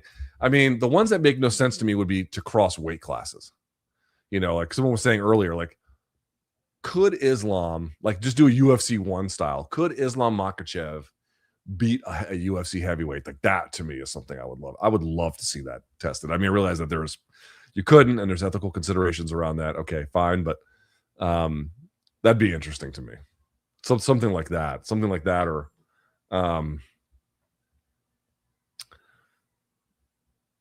what's another weird one? Or what's the biggest fighter a flyweight could beat? Right, like the top flyweight. That's gotta be careful. It's these kinds of questions, like the limits of physical differences. Actual RSD quote from episode 1, Luke. I don't like the idea of going long just for the sake of going long. BC, tell that to the guys of Blacked Raw. We had some good times. Thanks for sharing that one. That's funny. Luke, my wife is pregnant with our first child, which is going to be a girl. Congratulations. As a future washed dad like yourself, do you have any advice on games or activities for fun with your daughter? Man, there's almost an endless list of them. I'm not even sure what to say. There's outdoor activities you could do in terms of, like, teaching them to play stick and ball sports, or even just playing on the playground, how to just hang on the monkey bars, or pushing them in the swing, or any of those kinds of things. There's reading to them. There's showing them art. But honestly, dude, let me just give you the best advice that I can think of at this point. Dude, just be present. It will all make sense to you. You'll see things that they like or don't like, or gravitate to or don't gravitate to. The most important thing you can do is just be there with them. If they want to draw with them. If they want to go to the playground, go to the playground. The pool is obviously going to be a big hit with kids too. Like playing in the pool, oh, they love it. I'm taking my kids to the pool tomorrow, as a matter of fact. So that's one of those things. But like the real thing, being present. And not just, yes, of course. Have I taken my daughter to the park and like let her play with other kids, and then I just sit there and read a book at times? Of course, that's happened. But like, it's also the case that sometimes when we go, I'm going to be the one to play with her. And I do. And I just do it. And I try to find something every day where she gets to pick, like, what do you want to do to spend time together? And I just kind of let it. So, I've steered her to, like, we've done some kettlebell weight training together. Sometimes it works, sometimes it's not. We love to bike ride. That's the one thing that we do together all the time. We love to bike ride, so that we have our fun things that we do. But the most important thing, dude, is just to be there. Luke, why is the UFC feeding Hoofy to Armin? Is he not going to run him over like a train? Probably, but it's an interesting one because if Armin wins, they're saying he gets a title shot, which is great. And if Hoofy wins, not only does you get the win over the kind of like the de facto number one contender, but then on top of it, you'd be beating a guy whose like whole game is dominant wrestling, who's been doing nothing but dominant or just been doing nothing. Like he hasn't been fighting that much, but he's been in RAF seemingly every other weekend, right? So you'd be answering both of those things. Um, Meanwhile, I recognize Hoofy could get run over, but again, my understanding was this was not their first choice. My understanding was this is kind of what they ended up at. Who was your favorite fighter from K1 during the 90s and 2000s? Also, who's your favorite fighter from Pride? I mean, the one like you have to just ask yourself, like, who are the most iconic guys coming out of Pride? Sakuraba was one of the most iconic guys. Vanderlei Silva was maybe the most iconic, honestly. Shogun was one of them. So any of those guys, but Fedor was a big one too coming out. I mean, any of them, honestly, but the most iconic one is probably Sakuraba and maybe Vanderlei. What was the other one? Oh, 90s, 2000s K1. Remy was a big one. Jerome LeBanner, I kind of liked too, to be honest with you. A big French fuck. He was interesting. Yeah, probably those two names. Happy birthday, Luke. Thank you. Congrats on furthering your wash status to Vader levels. Thank you. It's been awesome being in remote-ass northern Michigan and seeing posters for him up here. Yeah, he won the Upper Peninsula pretty convincingly. He lost the richest Michiganders and he lost the poorest, but he had a pretty decent section there in the middle. Where does Van Jones rank among soulless scumbags on mainstream media? He sure is working his way up the list. He is fucking awful. Golly, dude. One of these guys, I mean, I've sort of realized it, like one of these guys who is never, ever, ever going to understand or come around to the idea that there is blame to be had. He will never reconcile with Israel's crimes. He will never reconcile the producers have told me when I haven't been on in a couple of weeks and who knows if they'll even invite me back. But like when they booked me, one of the things that they tell me is that I bring ideas to these panels that no one else in their panels has. Like everyone is part of the consultant, pollster, staffer kind of world that repeats all of the same logic. And a lot of these are just attuned to what power wants. And Van Jones is that. What does power want? He'll be a stooge for that. He is just the guy mocked dead fucking Gaza babies for crying out loud. Right. I mean, on Bill Maher's show, another fucking shitbag. There's no heinousness that Israel could engage in that would ever get him to switch. There's no level of left-wing insurgency in terms of results at the ballot box that would ever get him to recognize that that centrism is a failure or deserves to be criticized or his proximity to it is a problem. Like nothing, just absolutely committed to the worst ideas, to centrism as not merely a goal but as a governing philosophy, and all of the attending moral and political failures that come with it. Damn, Luke, you did me dirty and skipped my question because nobody thumbs upped it. It was the second one from the top. Ted Cruz said El Sayed wants Sharia law. No, we did that one. I'm sorry about that. I try to give the ones that have at least one or more.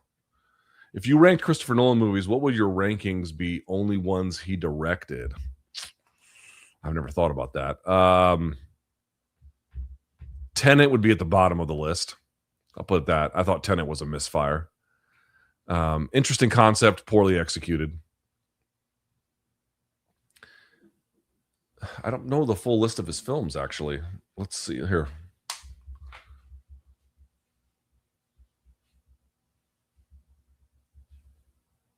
Christopher Nolan movies. All right, let's see here. I've not seen all of these.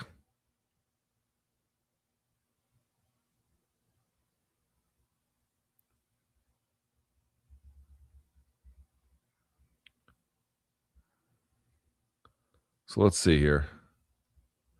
Man, I might have. So I've not seen Following. I've not seen that. It's been a while since I've seen Insomnia. Memento would probably be close to the top of the list. Batman Begins is okay. I don't hate it. Dark Knight would be near the top. Inception might be at the top. Dark Knight Rises, I like. Interstellar, pretty close to the top. Dunkirk, I've not seen. Tenet, I think, is just a straight up bad movie.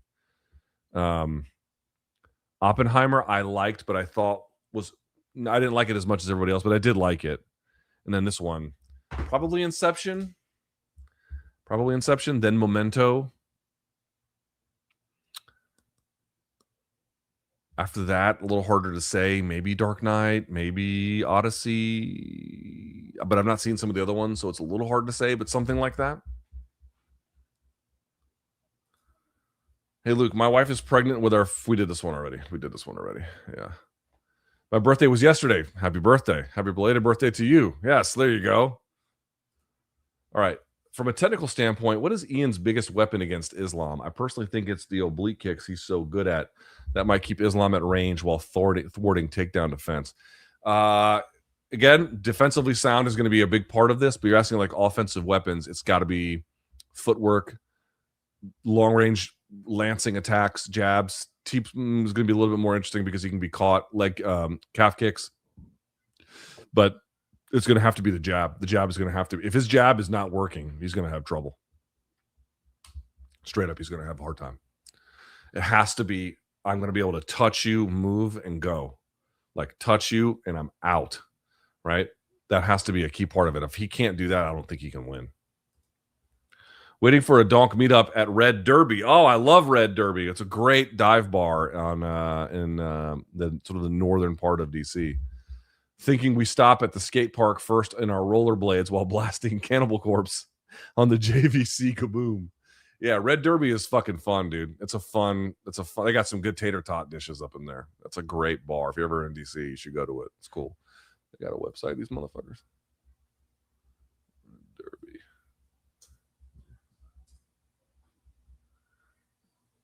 Yeah, bro, I love this place.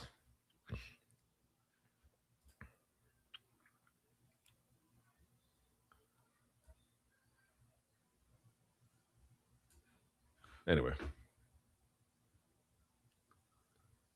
Let's see. Where are we at? Here we go. Black voters went with Stevens and Cuomo over Abdul and Zoran, not just them. And the CBC endorses establishment types. I also noticed the right trying to use this mini schism to divide. Thoughts on these observations? And it even applies here in DC, where for mayor, understand all of the candidates were black, all of them. And yet you still saw the same kind of split where in DC, the older black voters went with the establishment candidate, and then the younger black voters went with the one who ultimately won, which was Janice Lewis George, who was a DSA candidate. So you even in a case where you have majority black voters and then two black candidates, you can still see some of those same lines. I mean, I think partly this is a result of machine politics. Partly, I think maybe it's worth taking seriously for candidates like Abdul El-Sayed or whoever else, that courting this audience might require a lot of additional effort, and it might take some time generationally for the older voters to just go and the newer voter preferences to get settled in. I think that's a big part of it as well. I mean, a lot of this again is just generational. So like, it's not like, the black voting bloc doesn't go one way, but the CBC, the Congressional Black Caucus, these are, Clyburn and the rest, they're going to support the worst fucking candidates in many, many, many, many, many, many cases. Like, I understand it's an important voting bloc and their endorsement still matters in our politics, but I can't just every choice they make is so great and everything that they do is just so justifiable. They do a lot of horrible shit. But I have recognized you're seeing these same patterns over and over again. A lot of working class and older black voters having more reliance on traditional centrist Dem party candidates in a way that I don't think speaks to their interests, but ultimately they do. And I think convincing them otherwise is going to take some time. People hate Ian for this dumb, corny shit he says. That's it. There's no political angle to this, Luke. Ian is insufferable. That's it. Yeah, I don't disagree. That's not my point. The point is not that I think, oh, he's actually great. The point is, in a sport filled with racists and rapists who don't get nearly the same level of opprobrium and, in fact, use racism and various other tools of questionable value to then actually improve their status, while a guy does insufferable, annoying shit, gets much worse reaction, I think speaks to the nature of how fucked up the views are of many of the people who staff the ranks of the sport as well as the fan base. You can't have more smoke for Ian Gary than you do a rapist. Period. Right. And a lot of people do. What would you advise the MMAFA to do to raise its profile, become more impactful politically? Endorse political candidates in elections, put out its own media, partner with other. I don't know what MMAFA even wants in the regard you're making out to be some kind of a political force. I don't know that I don't know what their ambitions are in this regard. And I think, getting involved in endorsing of candidates, unless there's a particular piece of legislation that they want, like, there's one guy who's kind of working on like a combat sports regulation package, which would bring TKO to heel. Like, it's a whole thing. Unless, they were trying to push that. Getting involved in individual races and whatnot, it's a very, very different thing than what they're doing now. And it could have benefit for them, but it comes with a lot of challenges too. Even their regulatory status, I think, might be called into question with something like that. So that's a question for them. Like, what do y'all want? Like, why? What political objectives? I mean, they may not have any. They may just have these legal objectives with like the Phil Davis lawsuit or something else, and then they're done. I don't really know. That's a better question for them. What do you think of Jeanine Pirro and Trump having a falling out of her inability to prosecute over the reflecting pool? Dude, she's right. What do you want me to say? She's been sycophantic to him historically, and I hear there's no case. Guys, do you understand what's happening in D.C. court? What's happened is that the government has produced so many frivolous, fraudulent cases that now the judges are starting to act in a way where they're not accepting anything from the DOJ. They're not accepting their word on anything. They're not accepting their promises in writing. It's becoming a huge fucking problem for them because they tried to prosecute, for example, the sandwich guy, and they couldn't find a single fucking grand jury to even allow charges to go forward. It's actually becoming a problem now with all of the sitting judges because they're like, we just know you guys are liars now. And there's no case too. There's no forensic evidence at all tying this guy to this kind of a problem. And by the way, he was a fucking Olympian. Like, it's a very, very bad look. This is what it means to support Trump. It doesn't matter. Like, you can be a sycophantic day 1 through day 100. If day 101 you get even slightly sideways, you're done. Like, the amount of tenure you have in supporting the guy means nothing. It means nothing. But like, she had no choice, dude. She had no choice. I mean, she had the choice in the sense of you don't have to work for this guy, but if you're gonna, and you don't want to like jeopardize any of your ability to prosecute future cases, like, you have to call this one down the middle, or at least relatively anyway, down the middle. And it makes sense to just let it go. But he's got a lie to maintain. So there you go. But like, dude, like, they literally were running into problems. Local judges, well, there's different court systems that they're using, both federal and the district, but they're onto them. They're onto them. And it's becoming a problem. Is there a version of 77-inch reach Kevin Lee that reigns over 155, or was he bound to fizzle out? I feel like he could have fought behind an amazing jab. I mean, he had so many injuries and then so many other issues. Is there a version of that reign? I think he had the goods to make a long run, and I do think his career got cut short. But like, you use the word reigns over 55? No, I don't think that. I think he was a good athlete, good wrestler, and he could have had a great jab, but he was defensively too hittable and took too much damage, and then made a series of other decisions and injuries. But reign over, no. Why more fighters don't spar other fighters on YouTube and get the money for the views, like what Green did at AB's gym? Thoughts on that situation? It is so weird to me that people are taking a victory lap at MMA over this. It's like, oh, he beat up an 18-1 boxer, a much smaller 18-1 boxer. Also, guys, how many times do you need to see MMA fighters get their asses beat in boxing before you realize the boxers are better at it? Like, what are we doing here? It was a much smaller dude. Like, yes, I mean, Bobby Green's got some skills, obviously, but like, it's a much smaller dude. It's sparring, which doesn't necessarily mean much to begin with. And oh, by the way, we know that they're not as good in boxing. Like, what is this supposed to mean? I think MMA fans and like the industry are so desperate for some kind of win over boxing that they're willing to look at this and be like, this proves a lot. It proves fuck all. But why don't they do it? I mean, some could, but they don't want to show what they're doing in sparring. It gives away the game of what they might be preparing for. Shows weaknesses. Sparring is the laboratory where you try things, or at a bare minimum, where you practice a game plan. In either case, you don't want anyone to see that.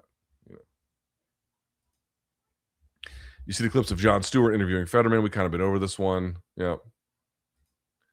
Luke, how would you see Islam versus Sean Brady playing out? I think Islam would probably be too much for him on the feet, and I think would obviously be able to resist a lot of the takedowns as well, but be able to like handle his own on the mat, I suspect too. But striking at range is going to be a problem for Sean in that kind of a fight. And I like Sean a lot, but I think it's going to be tough. Schwarzenegger went to college in my hometown of Superior, Wisconsin. My dad met him when he was at UW Superior. Would you have liked to see him in MMA? What? No. No. I mean, that's a strange question. A cool anecdote, but strange question. Also, is that even true? I hadn't even heard something like that. No, Arnold had a great run. I don't need to see him in MMA. Thoughts on Michigan House candidate Will Lawrence immediately backing Jeffries for Speaker post-election after refusing to do so previously? Why does the left keep bending the knee to the establishment? I'm not sure what political calculation he's making there, especially since a lot of this stuff might get challenged. But he was weird. He was a DSA guy who was like, oh, he wins. And they're like, yeah, but you're DSA. And he's like, nope, I dropped it. I let my membership lapse. And then I'm just going to get behind Jeffries. He wants the establishment to help him buoy his candidacy, obviously. And he beat two like pretty interesting candidates along the way, one of which was a former military officer who ended up carrying the nuclear football for Obama. Like not a fucking failure by any stretch of the imagination in terms of his career. And this dude beat him out. I would need to hear more about why I don't quite know exactly what specific calculation he's making, considering that Jeffries and Schumer are going to have to answer for a change in leadership. Going to Portugal Tuesday, Lisbon and Sintra. Got any recs for restaurants and non-touristy things to check out? Brother, I only did the touristy things when I was there. I was there for a week. Sintra, I'll just say this. Make sure you're wearing comfortable walking shoes. And I hope you don't get sick driving through winding roads in the mountain because they're full of them. But it's a cool place to see. I took a ton of pictures there. How should a candidate contend with voters' anxiety around rapidly changing demographics? This topic shapes much of today's political landscape, despite rarely being discussed. Well, what anxiety are they having in particular? What do we mean by that? There's more brown people. Well, first of all, we're deporting tens, if not hundreds of thousands of them, to be very clear. But aside from that, like, what is the concern about what they're going to do? Are they going to, is the argument that they're going to take jobs? Is the argument that they're going to vote as a block in some kind of a way to do what? When people talk about anxiety, what do they mean specifically? You know what I mean? Like, what kind of economic anxiety are we specifically saying is a problem? Hey, we've got a bunch of Haitian immigrants here in Springfield, Ohio. They're working in healthcare industries. These are jobs that would go to ordinary Americans. This is a problem, right? That's an argument you could make. Now, the problem with that argument is even if you removed all those people, there aren't enough people in Springfield, Ohio to fill those jobs, right? So a bunch of them would go vacant.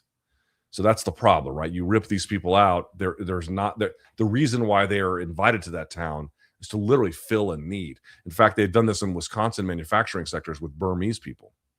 They literally had to import them because job managers for a lot of these manufacturing outfits couldn't even find people to do the job. And there were language barriers and there were other cultural barriers that happened along the way that they had to kind of smooth over. But that's why they were brought in. So, like, I think it's an important conversation to be had. Hey, there's changing racial demographics. Isn't this worth a conversation? Of course. But when we speak about anxieties, be specific. What are we talking about? Saul's the man. MK all day. Thank you, sir. Back on the air tomorrow. Chuck's on the air tomorrow, by the way. Luke, are there any positive lessons or habits you've kept from time in the military, like discipline, resilience, or any random habit? Honestly, dude, if I can be fully transparent, the one real benefit I took from all of it was how much further you can be pushed than you think.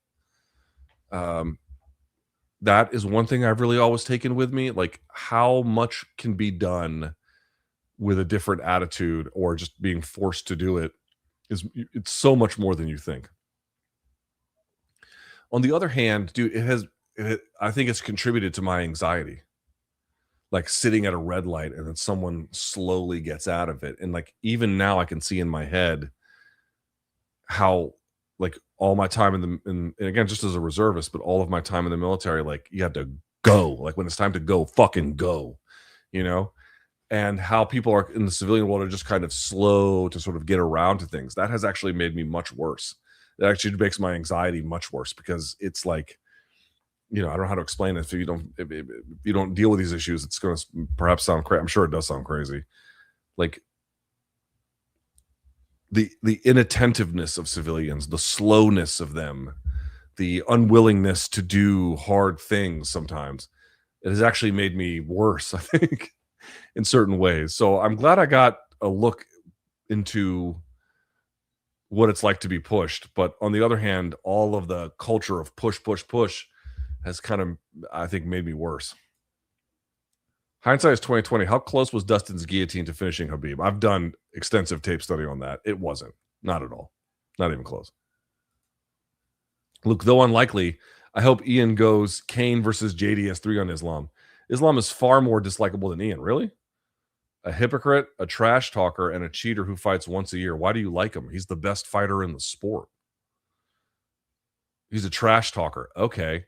A cheater. Okay. I'll grant this one a little bit. He definitely has got a couple times where I've seen him reach into the glove, and whatnot. That one's not without good reason.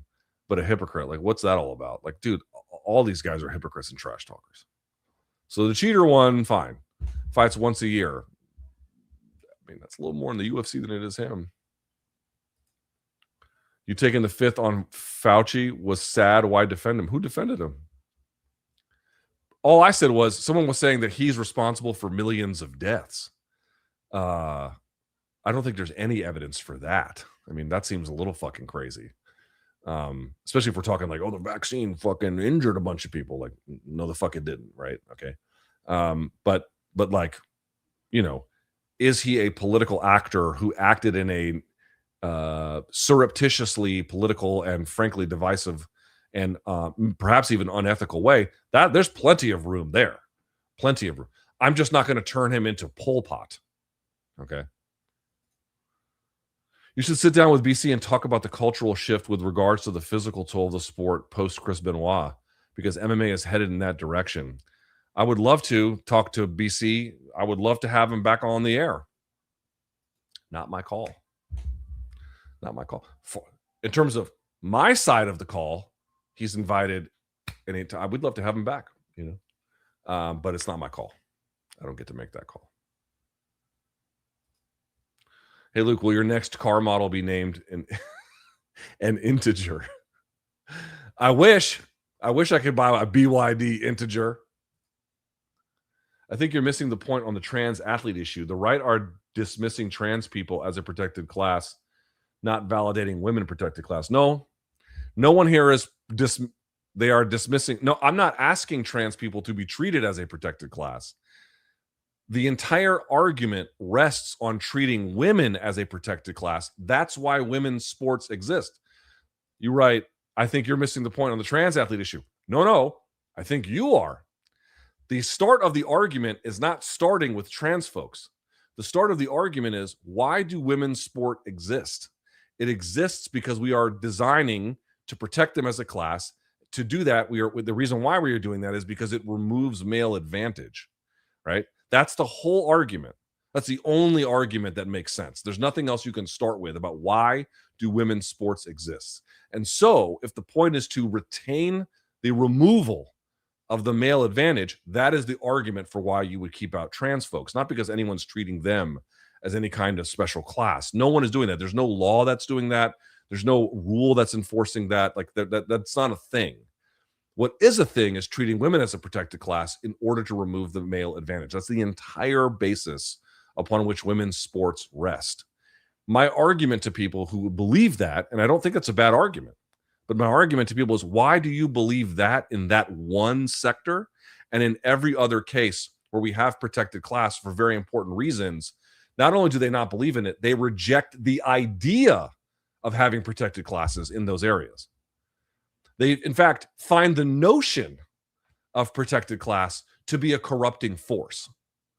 It's very hard for me to take at face value a group that says these kinds of protected classes are, in fact, very bad for democracy, except in this one instance. There's a total incoherency across it. And I would like to see someone answer for that. How do you think Mikey versus Bryce goes? You mean in pure jiu-jitsu? Mikey fucks him up. Bryce has idiotic opinions, but I agree on his comments about how Mikey makes BJJ look. Oh, are they having a dispute? I didn't know about that. They were having a dispute. Butt scooting and taking the karate stance makes the sport look bad. It does. It does. It's just a fact. But all these arguments are kind of silly. Like, do I think that Mikey's style of jiu-jitsu is a thing that is interesting to me or can or should be scaled? No. But it's just a question of like what the rules incentivize. You don't want Mikey to butt scoot, make the rules either ban it or you're not incentivized to do it. But like, as long as the rules allow and incentivize it, like, I don't know what people expect. It is natural that people are going to be finding any kind of way to make that work, whether it's butt scooting or not. Happy birthday. Thank you, sir. I hope you enjoyed your 3 margaritas. I had 2 cocktails at dinner. 2 questions. What Predator toys are you still missing? I'm missing a bunch. There was one I saw in Bogota. I'll get to that. And anything else you collect? Not really. Well, in terms of like toys anyway. Thank you for all you do. Let's go, El Sayed. There was one I saw in Bogota and I almost bought it. I was at the Bogota comic convention. I didn't buy it because it was too big. And it was like a 12-inch Predator doll that was in the middle of turning invisible. So the whole thing wasn't invisible, but it was turning invisible. So like you could see parts of like the hand and shit. That thing was so fucking dope. But it was too big. I couldn't this big ass doll. I couldn't bring that thing, you know. With BC, MK feels okay, or excuse me, without BC, MK feels really dry now. Is there any way to inject more fun into the show to brighten it up? Cheers to you, longtime LT and MK fan. Well, sorry you feel that way. I'll say this. I feel like the fan subs have been a fucking riot. I'm really happy about that. BC's hard to replace, man. BC's hard to replace. If anyone's got ideas, I'm all ears, but it's not that easy. It's not that easy. It's very fucking hard. You know, not an enviable task that I got left with, to be honest with you. And I'm not blaming anyone. Like BC had a choice he had to make, and I'm grateful to still be doing MK. As I said before last week, I wasn't even sure there was going to be MK this year. You know, when BC told me he had to leave, I wasn't even sure they were going to do it. So I'm not going to sit here and say that there can't be ways to do it. There obviously can be, but dude, like you can't just lose Brian Campbell and then like everyone's just. I tried to warn people about this, and you're just going to pick it up where it left off. Like it's hard. It's fucking hard, you know. And if there was an easy solution or a ready-made one, I think we would have already done it by now. You know, it's just not. It's not easy. It's really, really, really, really tough. And I'm sorry you feel that way. I finally got around to watching Mortal Kombat 2 last weekend. Holy shit, that's a terrible movie. I can't believe people were fighting you on that. Of course they were. Dude, I can say 2 + 2 is 4 and people are going to fight me on it because they've just got some hard on for me and what they think I mean to them.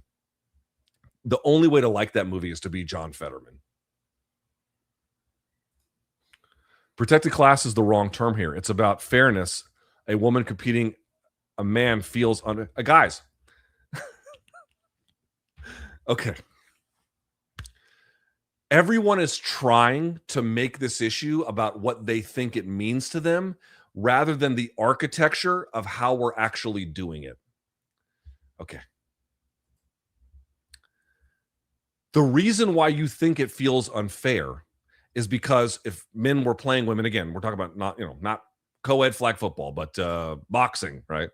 Is because the male in that case would be having the male advantage. So what you do is you say, and this is what we have done, this is how worldwide sport has literally been organized. It has been organized on the idea that women should only play against other women. We have to protect them from the male advantage, and we're going to do that along gender lines. It's the very fucking definition of protected class. What you are identifying here, it's not the wrong term here. It's the only fucking term here. It's about fairness. That's built into what I'm just describing. A woman competing against a man feels unfair, as in, for example, not getting a job for DEI quota feels unfair. We're not talking about our feelings. We are not talking about how it makes us feel. I've not introduced that at all. That's not part of how any of this is built. That is how you might feel. Oh, guys, we should not do this because it feels unfair. That's not a way to do any of this. We are saying in women's rugby, for example, women should only play against other women. So in order to do that, we have to protect them along gender lines. That's the argument. That is what makes this thing work, such that you want it to make it work, or such that you find this convincing, but that is how it is done. What I'm asking people to understand is, I don't think it's a bad argument. Whether it's universally true, I don't know, but in many cases, sure. The problem is that is a way in which they never wish to apply to any other issue. And so what people are going to say, it's got nothing to do with protected class. It only has to do with that. The very idea of women's sports is that they are protected. What's the phrase? Protect women's sports? What do you think that means? Oh, it means we keep it safe from being unfair.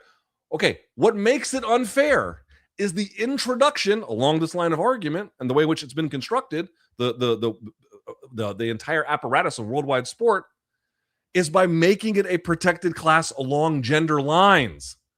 That's how you do it. People are making this issue. They've never thought of this before because I can tell some of y'all are hearing this for the first time, and they're just making it seem like, oh, a trans person's actually a dude, and that's unfair to chicks. That's not what is being, that's part of what's being an issue on the granular level, but that's not how we are approaching this. That's not how worldwide sport has built this. It is built along the basic fundamental idea that in order to make women's sport possible, you have to remove the male advantage. That is the definition of treating them as a protected class, and you're protecting them along gender lines. That is what that is. That's the very, this is the apotheosis, like this is what that means. Not about like, oh, it's unfair for this person. It's the entire notion of male advantage.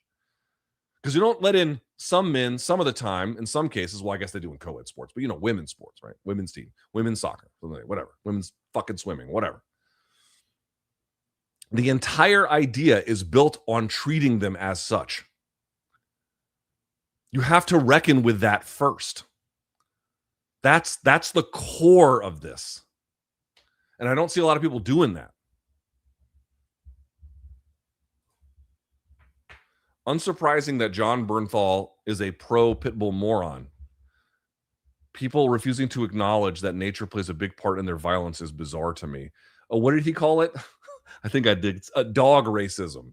I've never had any of the square-headed dogs, but I have known people that do, and I have a friend who lost his cat lost an arm because his dog had prey drive. Related to MK, what happened to that one LIL segment where he would ask you and a co-host questions, and if you got it wrong, he would show a funny clip associated with it? Good replacement to have you seen this shit. The fan subs got so good we stopped, but I can talk to him about bringing it back. It's a good question, actually, and I appreciate the donation, too. I'm late. Did the neighbor fire up the mower? No, not today. Not today. While no one can replace BC's humor or the chemistry he brought, MK is anything but dry and remains a weekly staple for me. I'm willing to bet plenty of other people feel the same. Thanks for everything. He's okay. Listen, people have a right to say about the podcast if they hate it, if they like it, they like certain parts, they hate certain parts. They have a right to do that. I'm not against it. It's just, man, trust me, we have thought long and hard about a lot of different things we could do, and there's obviously more we can do. It's not, there's not nothing. Of course, we can do things. But I really don't, I tried to warn people about this when BC left, and I said it over and over. There is no fucking replacing him. It just can't be done. I could get another co-host, and maybe everyone loves it, and the show ends up being good. It still won't be what BC and I have. It could be good in its own way, or in many ways could even be better, but it can't be that. And it's tough. It's fucking tough. It's hard. It's hard. So I'm here to listen, but it's tough. How to solve the problem is not so simple. LT got an email from my Dem Connecticut Senator Dick, fake Vietnam War vet Blumenthal, saying reestablishing the left's relationship with Israel is one of his top priorities. Their obsession is insane. This is what I mean, dude. Again, I know that everyone's and I know Abdul El-Sayed has to do it like a kumbaya thing because the general's in 3 months, and you got to get everyone on board because otherwise he won't be able to beat Mike Rogers. But just me personally, defeating people like that, it's not as important as defeating MAGA, but it's pretty fucking important. Right. The people like that, just fucking straight up traitors to the country. It's people like that. They gotta, you gotta go to. Yeah. And there is an entire apparatus built to maintaining that. It's a big job to fucking defeat that. This person writes, fuck Rogan, Bill Maher, James Carville, Van Jones. Have you seen The Odyssey yet? I did see it. Second time was IMAX, was fucking epic. Yeah, I saw it in IMAX. Highly recommend it. Much love, my donk brother. Yes, thank you, Alex. I appreciate the support. Hello from Oregon, Luke. I just got a bowl cut and veneers that are both too big and too white. When are we going to Ibiza? There's this dude who travels to Ibiza. I'm not going to say it the way the Spanish say it, but Ibiza. And he's British. And I don't quite understand British accents because he keeps calling it Ibiza. I'm like, how the fuck would you, how does Ibiza or Ibiza get you to Ibiza? English accents are funny, bro. I don't quite get them. Shave the beard, keep the Yosemite Sam mustache. Only on if I lost a bet. Hi, Luke. We all love and miss BC and MK, but the current string of lawnmower and integer memes on fan subs might be the funniest iteration of that segment. I honestly, I was going to mention this tomorrow. I don't know if the fan subs have ever been better. They're fucking amazing every time now. Every single one is a banger. Dude, integer predator. I just don't know what to say. It's amazing. I got to say, Shrek in Spanish is meh. If you want something actually hilarious in Spanish while in Mexico, Nacho Libre is the move. I've actually never seen that movie. Probably never will. Mario, welcome to the party. Happy birthday, Dong. I think you mean donk, but I'll take it. Happy birthday to everyone's dong out there. But I'll take it. Have you seen the campaign for beagles bred in laboratories? A farm just released 2,000 traumatized dogs who'd never seen the sky. Marshall Bioresources in New York has approximately 20,000 dogs in warehouses. I cannot believe it's fucking legal to do that to them. I just can't believe the animal welfare that sometimes, it's better than it's been than it was 200 years ago, I suppose, but it's pretty fucking bad. I don't understand how the warehousing and the testing on them. I mean, some animal testing obviously is important, but the degree to which it is allowed is deeply unethical to me. I don't understand it. I really don't. How washed is Lamont Roach? I don't think he was that washed. I don't think he's that washed. I think the issue is that, dude, Estrada that night was moving his feet, was just overwhelming. I thought that Roach's answer, he just didn't have enough firepower and not enough ability to consistently stick with the jab. So he wasn't moving as much as he needed to. Roach likes to cover and like catch and shoot, and that's just the wrong guy to catch and shoot against, especially that night when he's moving. It was a tough assignment. I'll say this for fucking Roach, dude. Roach fights real fights and takes on real challenges all the time, and there are not many of his contemporaries who can say the same. Seen the trailer for Primetime? I don't think so. Robert Pattinson as Chris Hansen? No, I've not seen that. It's intriguing that someone confronts the inherent weirdness of predator hunting. No, I've not seen it. That's interesting too, because it's weird, right? Have you guys seen the one where like the guys will meet up with someone who's like, this guy was talking to a 13-year-old in a chat room, and they'll meet up with him in a grocery store and then start slapping him around? And it's like, first of all, you don't even know if they're guilty of that stuff, but let's say that they are. It's like, obviously, this person needs to face justice. Should that justice be handed out by people just angrily beating them up on the street, like vigilante justice like that? You know, because I'm also of the belief that there can be cases, maybe individualized cases, where vigilante justice actually is okay, but as a practice and as an industry and as a way to like game the internet, it seems deeply fucked up to me. You know, it's not to say, oh, those guys shouldn't face justice. Well, if they did that shit, they should definitely face justice, but they should face the justice system. Cook, welcome to the party. A top flyweight can beat Tai Tuivasa at this point. No, that might be a bridge too far, but a 55er, you know, I don't know. Badr Hari for most iconic K1, crazy and entertaining. Yes, both of those things, crazy and entertaining. Yes, that's a good shout. Luke, do you know what the championship contracts now look like without pay-per-view revenue sharing? I've not seen the new ones yet. No. Could that contribute to the insane drop in championship fights? Because there's been just much less of them this year. I don't know. That's a question for John Nash. I should do a catch-up thing with John Nash, but I don't know. I honestly don't know. I don't know what the answer to that is. It's a really good question. You know what, Othello? Let me look into that one for next week. Shout out your wife. Seriously, you got a good one. Yeah, man, I did. That's why I've been married. Next month will be 14 years. And I've been with her since 2009. So 17 years we've been together. Long may it continue. I have no desire to ever find another like partner. Obviously, I'm married, like, of course, but like, you know, people always ask, how do you know it's the one? And maybe you don't when you get married. You know, I didn't know how any of this was going to go, but I've given you guys the best advice I can possibly give you. Everyone's like, of course, you want an attractive spouse and you want one that you can laugh at and have fun with. All of those are important. I really do. You know, to the degree you're attracted, to the degree that you're your friend, this is important, you know, critically so.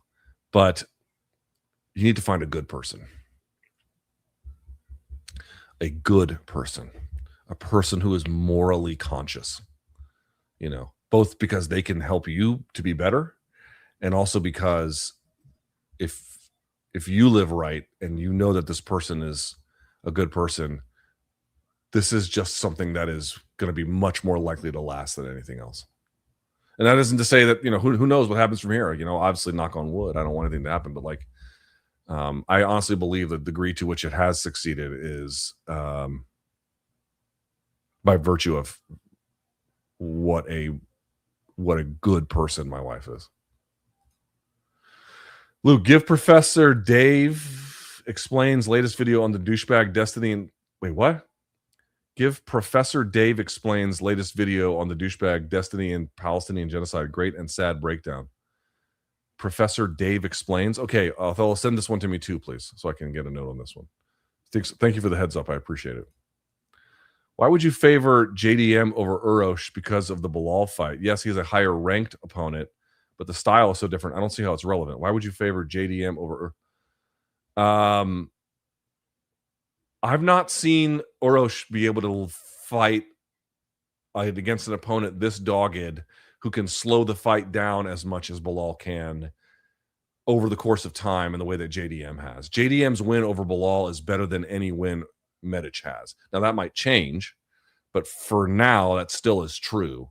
And it speaks to your ability to scale your game against time and against, not stalling, but someone who can control rhythm and pace and location. Luke, if your 20-year-old self could see you today and everything you've accomplished and what you're doing now, what do you think he would say? I don't care about my 20-year-old opinion, to be honest. I don't give a fuck about what 20-year-old me had to say. I don't know. I was a fucked up person at 20. I mean, I was much worse by 22, or actually, I should say 23 after my mom died, but 20-year-old me had dumb ideas, so I don't really care, to be honest with you. Are you asking me if I'm proud of myself? I don't know, man. I don't know. Some days I am. Some days I'm not. Who are your two favorite prospects in UFC right now? Where would you throw Usman Nurmagomedov in the lightweight rankings? Probably top 5, no less than maybe as high as top 3. I don't know if I'd put him at number 1, but top 5 at worst. Two favorite prospects. Honestly, I was kind of not sold, but like, dude, Navajo Sterling seems kind of interesting to me. Who else is someone I'm kind of got my eye on? Dude, flyweight's got Almabayev is kind of interesting to me.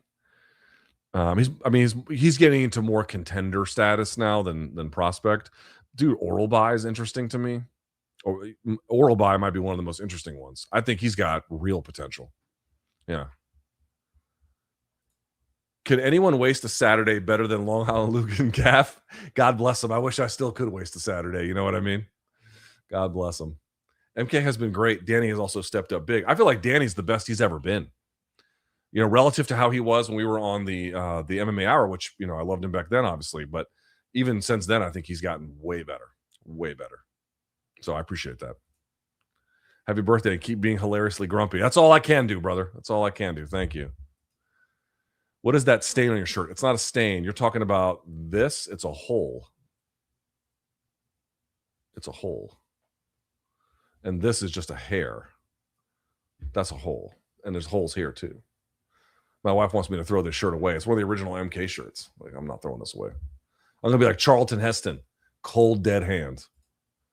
Made you look. Okay. Very funny. Is it true DC stands for Duh Congress? No, it does not stand for Duh Congress. It stands for District of Columbia, of course. All right. Thank you guys so much for watching. I really appreciate it. MK tomorrow with Chuck, because he was not on Monday. He'll be on Friday. So hope it's not too dry. But if it is, well, hopefully the fan subs will carry us a little bit further. Thank you all so much for watching. I greatly appreciate it. Oh, and I got an Usman breakdown and then the John Fetterman and John Stewart one coming out too. All right. Until next time, stay frosty.